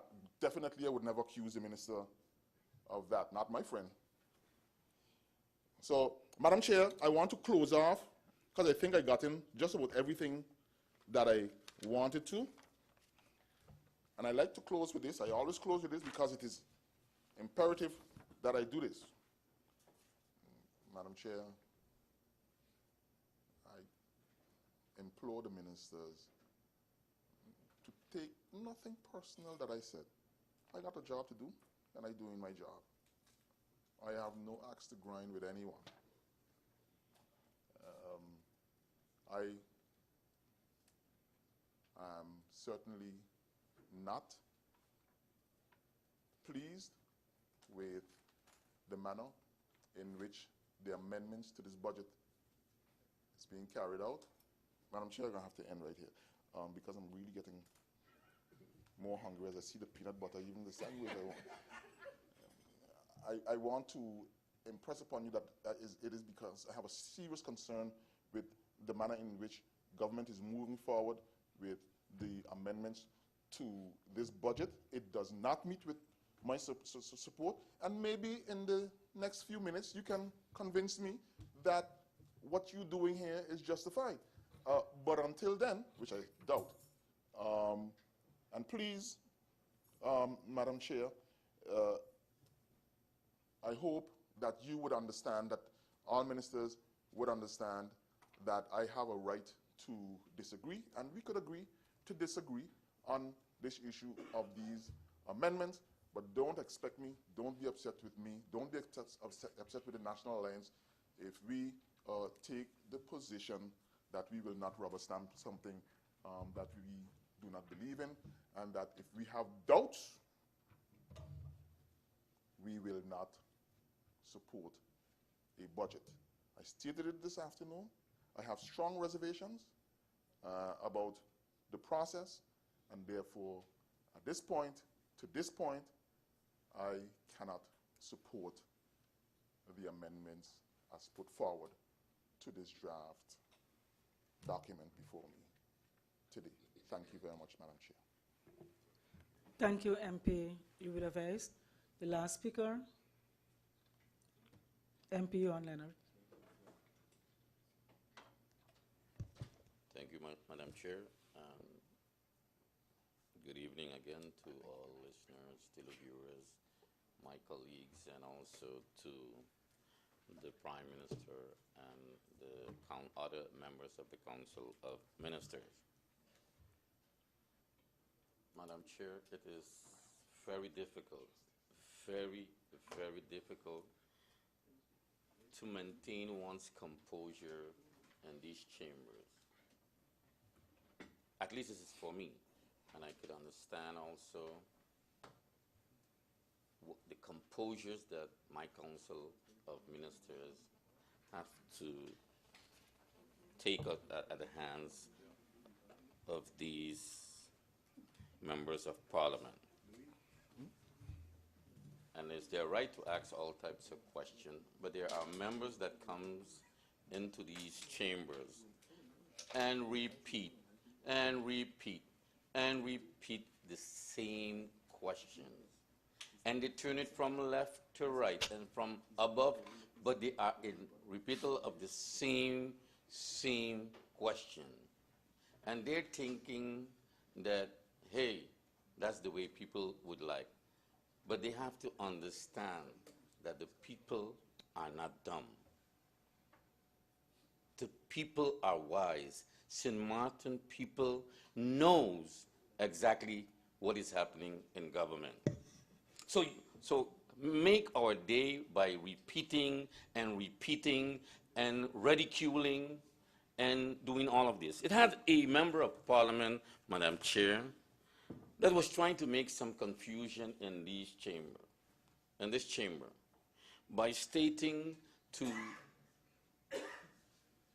the words that I've used towards the minister, Mr. Mauricio Lake, concerning his work ethic. And that member of parliament was drawing comparison with the leader of the United People's Party. And then they are saying they do not want to attack a person that is not here, but constantly the same person, my leader of the United People's Party, is being attacked. And I can remember vividly, and I always stuck that in my mind, when a former commissioner at that time, if I'm not mistaken, if I may mention his name, the Honorable Commissioner Rolox, show me your report card. Blah, blah, blah, show me your report card. And let me make it very clear, in this chamber, at this moment, Madam Chair, not one could not even reach close in this chamber, can even reach close to the leader of the United People's Party. Hate him, love him, despise him, not one. Not one, Madam Chair. In this chamber, look around, put the camera, not one could reach even close to the work that has been done to this country of St. Martin. And constantly, the good gentleman is being attacked. And he's not even here in this chamber. He's not here. Have been harassed, Mr. Maurice, with comparison and with that report card. Bring your report card. The former Madam Chairperson, you can go in the backlogs, you can go in the archives. It has been said, and I have listened very careful, your report card. Let's put everybody's report card side to side and see which one even reach close to the leader of the United People's Party, Mr. Theodore Theo Heiliger. None in this chamber. None. Let that be cleared. Let the people of St. Martin know what is going on in this island. So you could come and hear and say, make mockery, you can laugh, you can do whatever you want. But no one, and I look from left to right, and I'm serious about it, left to right, not one. And I'm screaming. Why I'm screaming, Madam Chair? You know why? Because... But MP Lammert, with all due respect, I do not want you to scream. Well, thank you. I have a hearing problem, Madam Chair. You can speak loud, but don't scream. Why I'm saying that? Because the good minister, the good member of parliament, Louis Leveis, I'm going to be personal faith, was screaming. He was screaming. I measure it. I have a measuring, I've measured his screaming. And this is not right, Madam Chair. I'm not going to be more, but do not make mockery of people that have brought St. Martin to where it is today, Madam Chair. Understand my reasoning. Understand that. A man that has worked hard, has worked diligently for the people of St. Martin, has brought St. Martin to where it is today. And we are doing this to a person that has worked so very hard, and now we have a member of the Council of Ministry, Mr. Maurice, is doing exactly that, also working very hard for the people. And we're trying to break this young man's morale. It's not right. It is not correct. It is not right.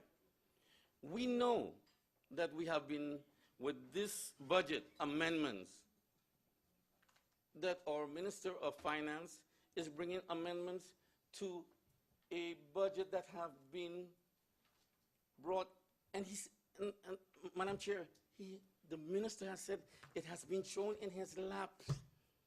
He had to do. Madam Chair, I want to salute the minister for his tremendous job in bringing these amendments.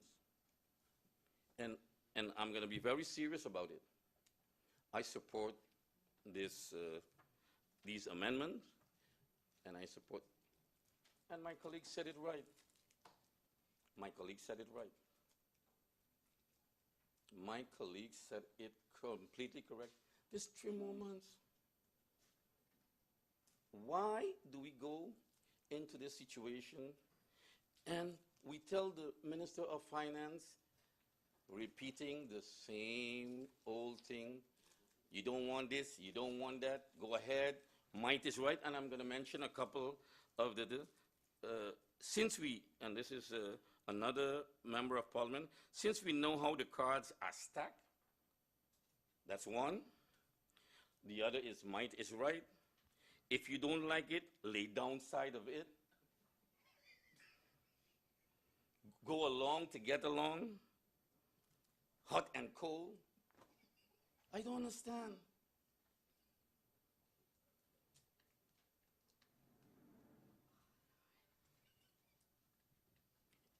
And I want to end on this that has nothing to do with the budget. I know it has nothing to do with budget, but Madam Chair, like I said, it's very difficult to maintain one's composure in these halls. There's a gentleman that said he does not like to lie. While during campaign, and I think one of my members said that he's going to attack, but I'm not going to go and attack. During a campaign, he has promised so many people of computers, and up to now he owed them computers. And that same minister is coming, that same member of parliament is coming here and saying that he wants electoral reform, buy-in votes. Who bought more votes than him?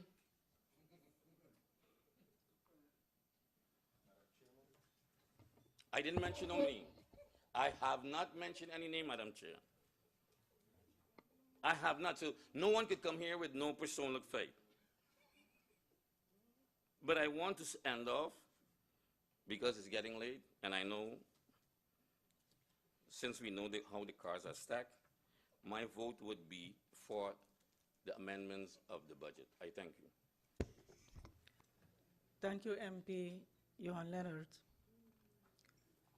I turn to my right and give the floor to the 2 ministers who received questions, queries from the MPs, and I give the floor to the Minister of Tourism and Economic Affairs, Minister Ted Richardson, and after that to the Prime Minister, Minister of General Affairs. Minister Richardson, Ted Richardson, you have the floor. Thank you, Madam Chair, members of Parliament, colleagues. On the question of MP Laville concerning what my plans are for revamping the economy, obviously there are a lot. I'm just going to mention a couple of things that I'm planning on doing, and then perhaps address as well the challenge that lies before me on revamping the economy with a very low budget. The Control Department has our attention. It will be revamped as we speak.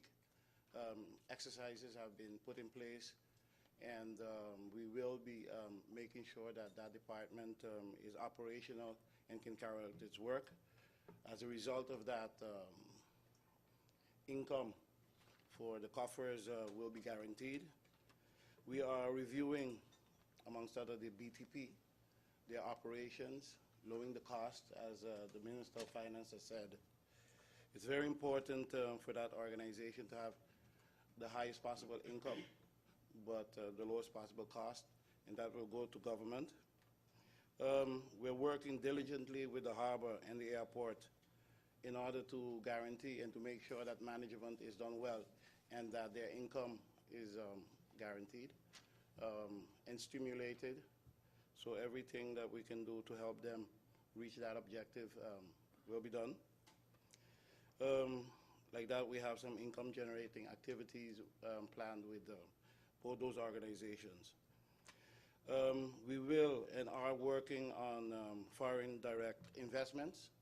All of this will be presented, if the Parliament would like, in a plan in the near future.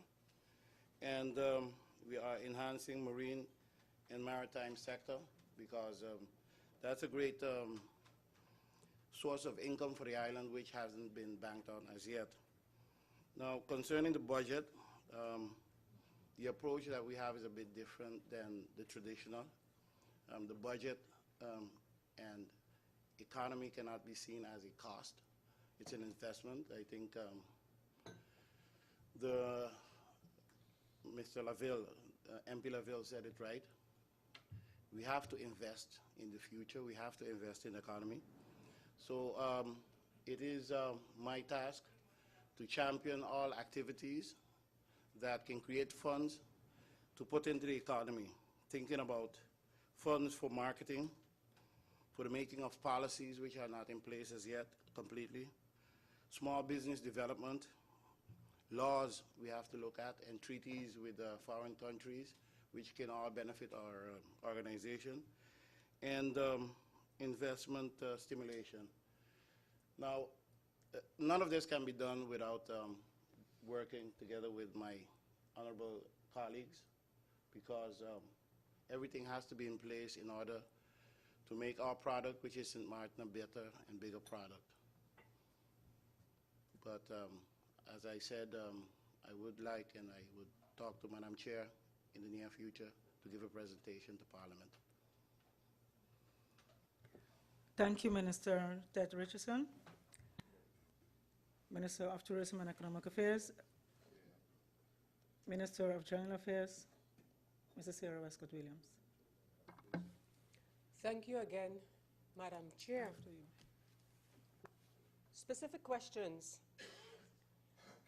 Did any proposals for cost cutting or the like come from the meeting that was held with the unions? Not cost-cutting proposals as such. However, some concerns were raised with respect to the finances of government. And to generalize them as much as I can, it would come down to the following concerns that were raised.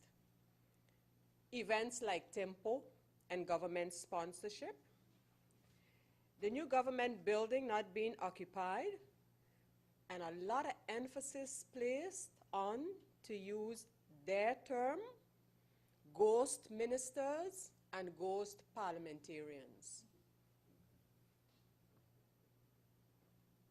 The COLA. I want to reiterate something that was mentioned by MP Romain Laville as to what exactly have we been doing in this session of Parliament, Central Committee and this public meeting of Parliament.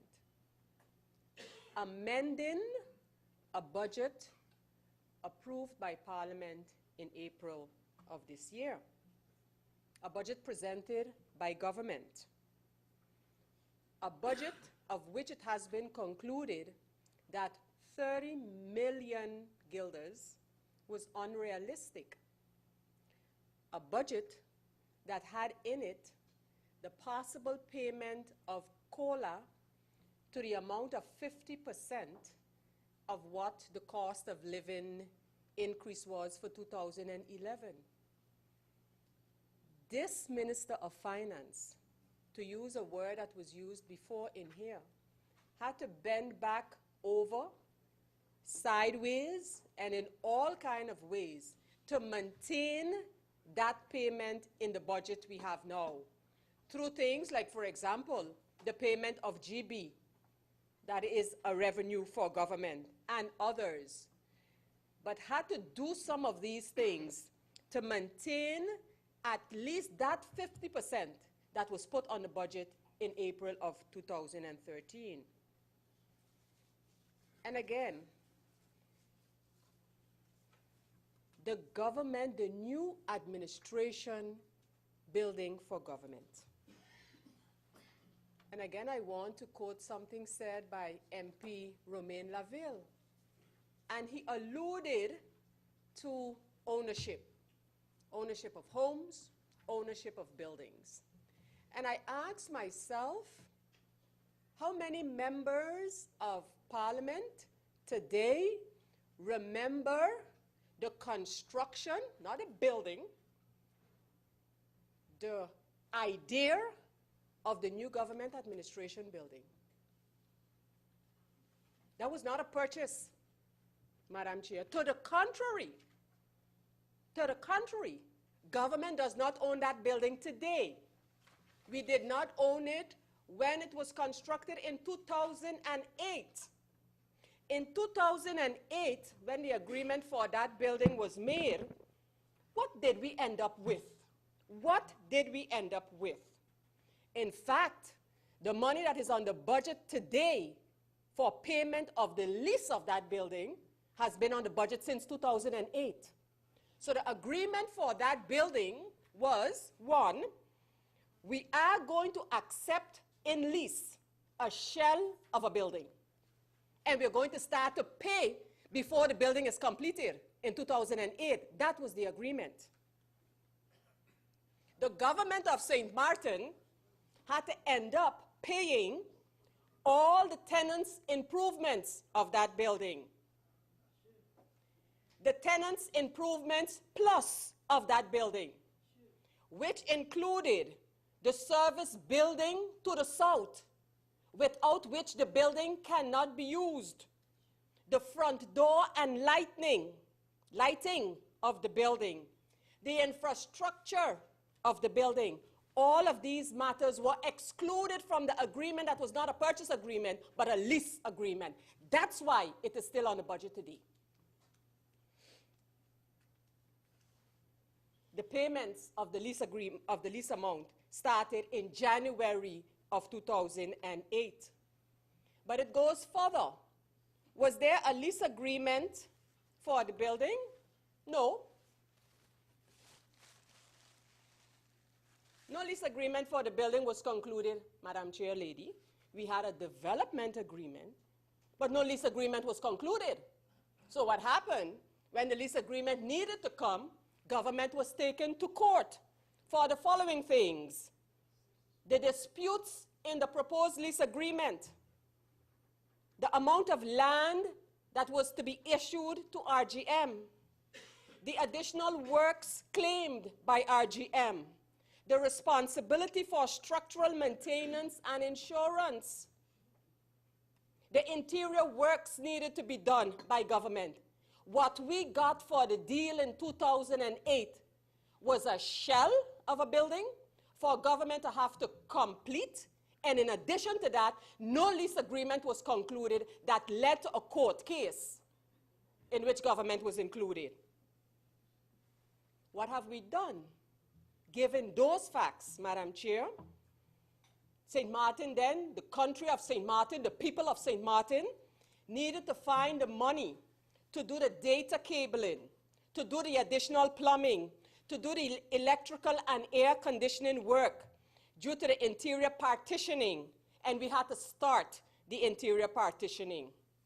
Remaining to be done were the additional fire safety measures, a main entry door, and completion of the interior partitioning, construction of the service building. And today, we are wondering how we end up with this building still on the budget and not being able to occupy it. Madam Chair, I don't know if you received it yet, but in response to a motion of Parliament that through your office was then sent by a member of Parliament to me, and in which it was concluded by Parliament that we should start with, first of all, seek to finish the government building and not start with Block D, but construct Block D. Madam Chair, in that letter, if you got it already, I also gave you a brief summary of the building again, like I did in Parliament in April of this year. And I concluded by saying, Madam Chair, that I remind Parliament of their responsibility and responsibilities of the Council of Ministers, but extremely important was my reference, in my opinion, to the fact that any minister sitting here or having sat in these chairs or to sit in these chairs in the future can be held criminally liable for doing things against the country, St. Martin.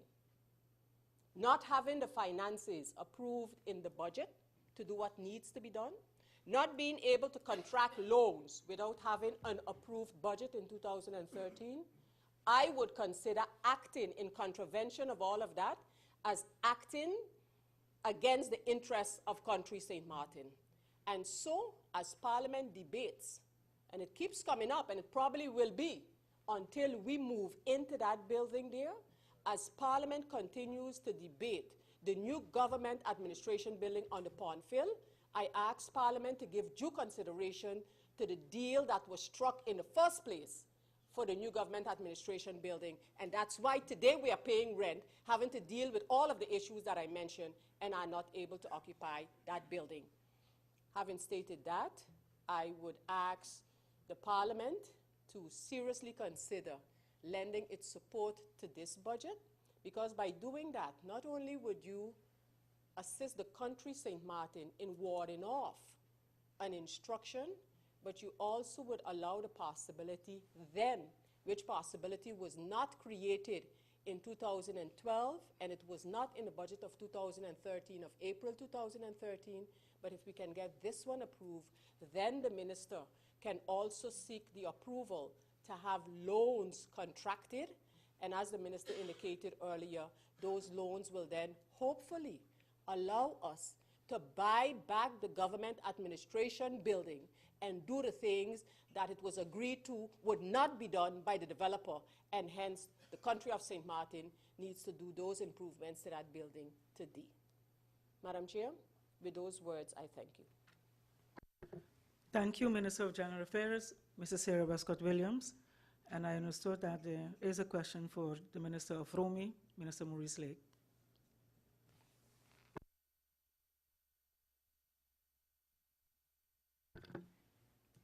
Just for the record, Madam Chair Lady, clarification to my good friend MP LaVey's statement concerning, I can remember when I used to be advisor to the former minister, Tia Helliger, and the good MP, Romain Laville, and the former minister, Helliger, and his staff was discussing, especially doing the trench work within the different districts. At a time when government changed, Minister Marlin continued in the footsteps of Minister Helliger, partly, and later part of his governing term, then he signed off the advices for the boys in St. Peter's, Soccer Garden, and Belvedere. And I agree with MP LaVey. The only one he signed off was Cold Bay. So I just want to make it clear and especially clarify for MP LaVey that that is the fact. I thank you. Thank you, Minister of Romy, Minister Maurice Lake. Are there any points of clarification after the answer of the three ministers? None? Thank you. We have reached the end of the deliberations. Members of Parliament, Honourable Minister, on this agenda point, and according to Article 51 of the Rules of Order, we now go over to voting on the draft National Ordinance, amending the approved National Ordinance stipulating the budget for the year 2013. We'll first vote on the Roman numbers, pardon me, Article 1. Article 2, Article 3, which is the intitulé, the considerance or the consideration to this amendment to the draft budget 2013, the draft in its entirety. Does any member request hoofdelijke stemming? Hoofdelijke stemming. Hoofdelijke stemmen, so we'll get the numbers. Pardon me.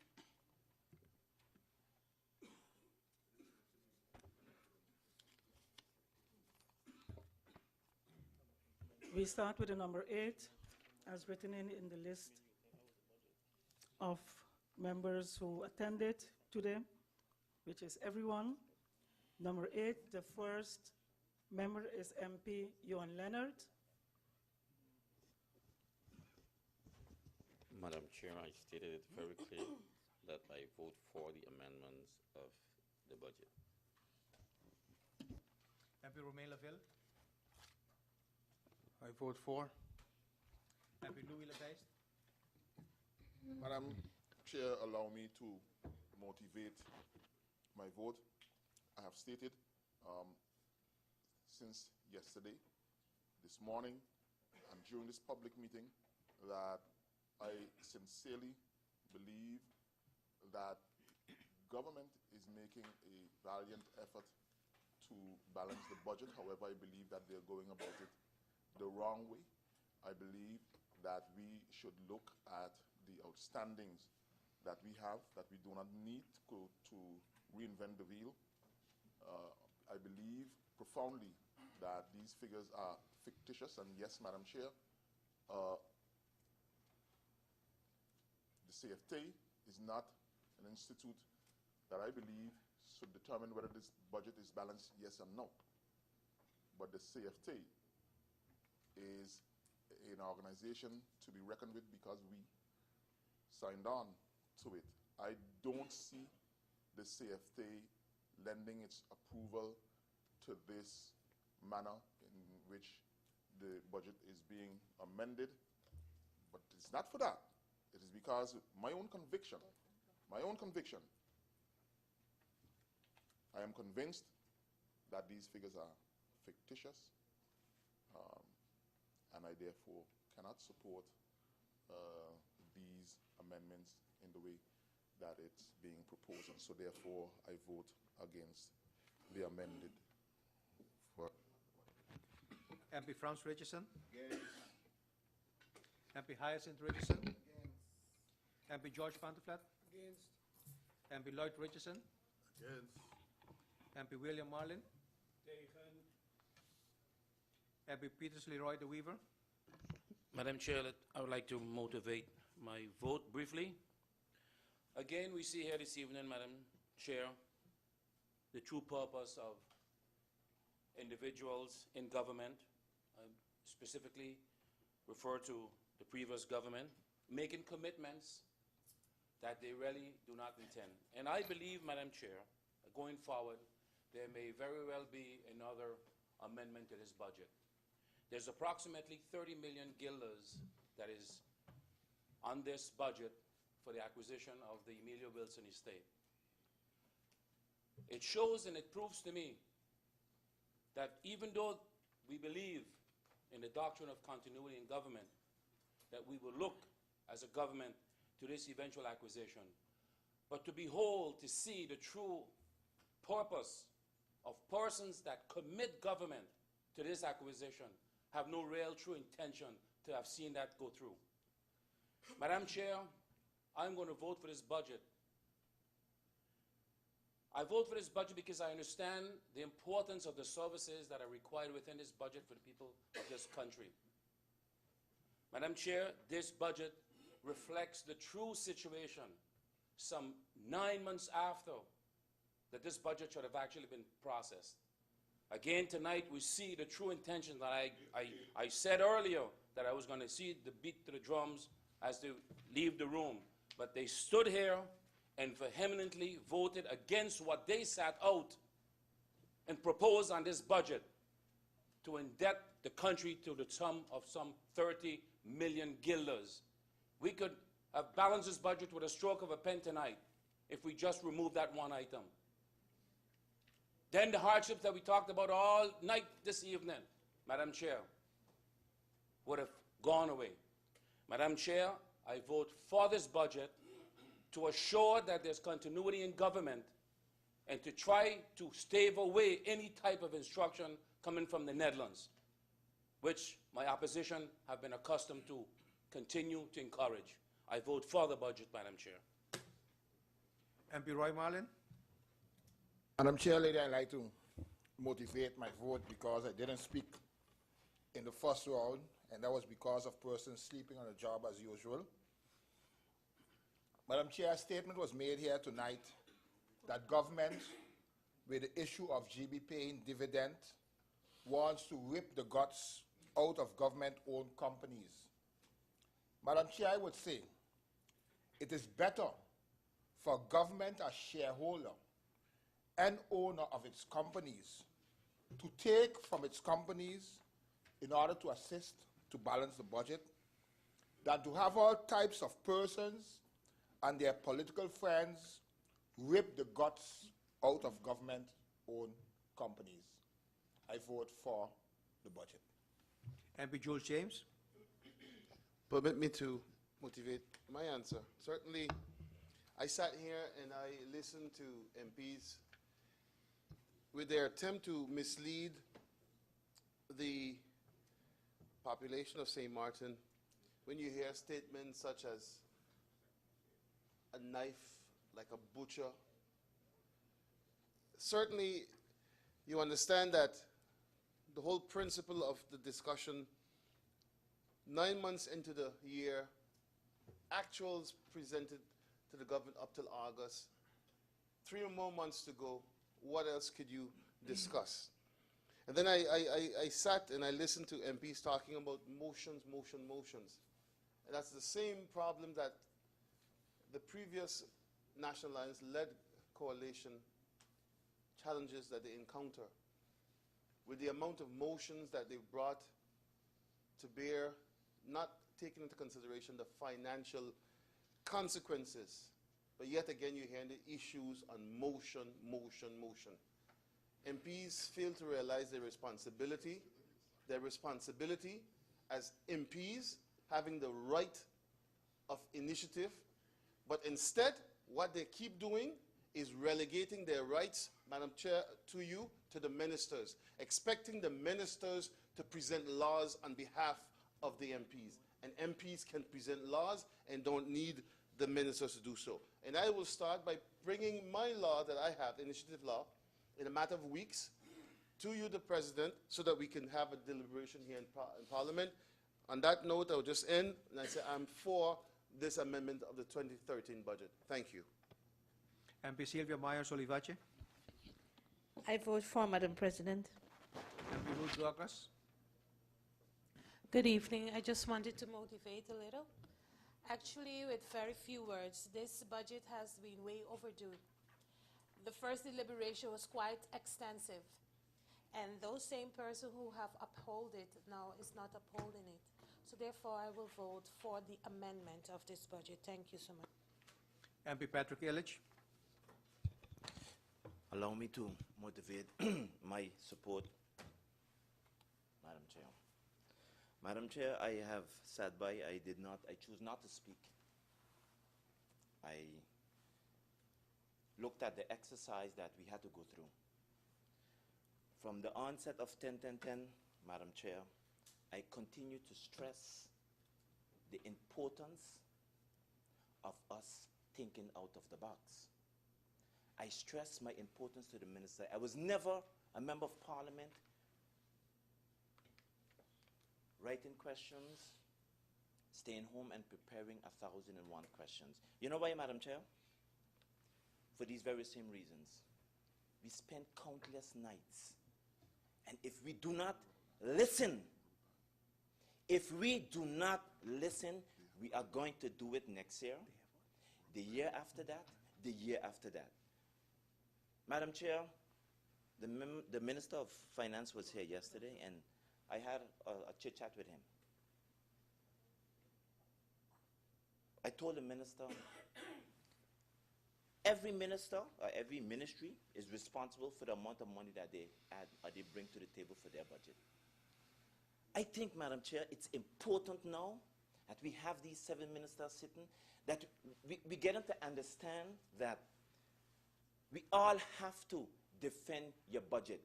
Explain to me, when you bring your budget, how are you going to defend the amount that is in your budget? Look for ways and means. Madam Chair, I continue to, I'm like a broken record now. St. Martin, there is no need for our people to be suffering. St. Martin is a golden child. But we need to come together and sit. That has been the mistakes of all the former governments and coalition that we have formed. You know why, Madam Chair? Everybody goes about their several ways. And we miss the opportunity to caucus with each other as ministers. We miss the opportunity to list the things that are important to St. Martin, not as a minister. Maybe, Madam Chair, I as a minister see a project that is important for me. But maybe the project that is important for St. Martin might lies by another minister or in another ministry. Madam Chair, Madam Chair, I would like to just allow me to motivate my support. Okay? Madam Chair, I have the opportunity just to convey my sentiments to the ministers. These are the people that will have to take the responsibility of making sure to execute the things necessary for our people. Madam Chair, my message must reach to them, because we are going to be here next year doing the same exercise, looking for ways and means, borrowing here and doing whatever, which I applaud, because I do not want no hand raising. I am tired, which I also said here in these chambers, Madam Chair. I do agree with Sept. I do believe in checks and balances, but it's high time that we too get creative and find the necessary ways through all our ministries. Thank you, MP. Madam Chair, you know, Article 52, court, 53, court, Madam Chair, court and bundle. It comes out around. It's not fair towards the other MPs. Madam Chair, I have not, Madam Chair, the message I want to get, and I think it behooves all of us, as members of Parliament as well. Whatever ideas that we have, we bring them and we caucus with these fine people. Because today, a lot of things might not be forthcoming to the people of this country. But Madam Chair, we need to understand that for the last 3 years, we have been facing the same problems over and over and over. So I want us not to repeat these problems, Madam Chair, because this is not a joke being in here from 10 o'clock this morning. Madam Chair, allow me to vote. Madam Chair, having said this, I hope the ministers truly understand my purpose in my words here tonight. I have no axe to grind with a soul. My honest champion is the people of this country, and that we understand collectively our responsibility. So, Madam Chair, therefore, I vote to support this budget. I vote for this budget, Madam Chair. Thank you.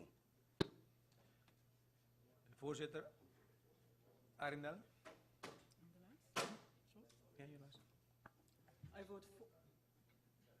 I vote for the amendment. I vote for, Madam Chair. We heard that.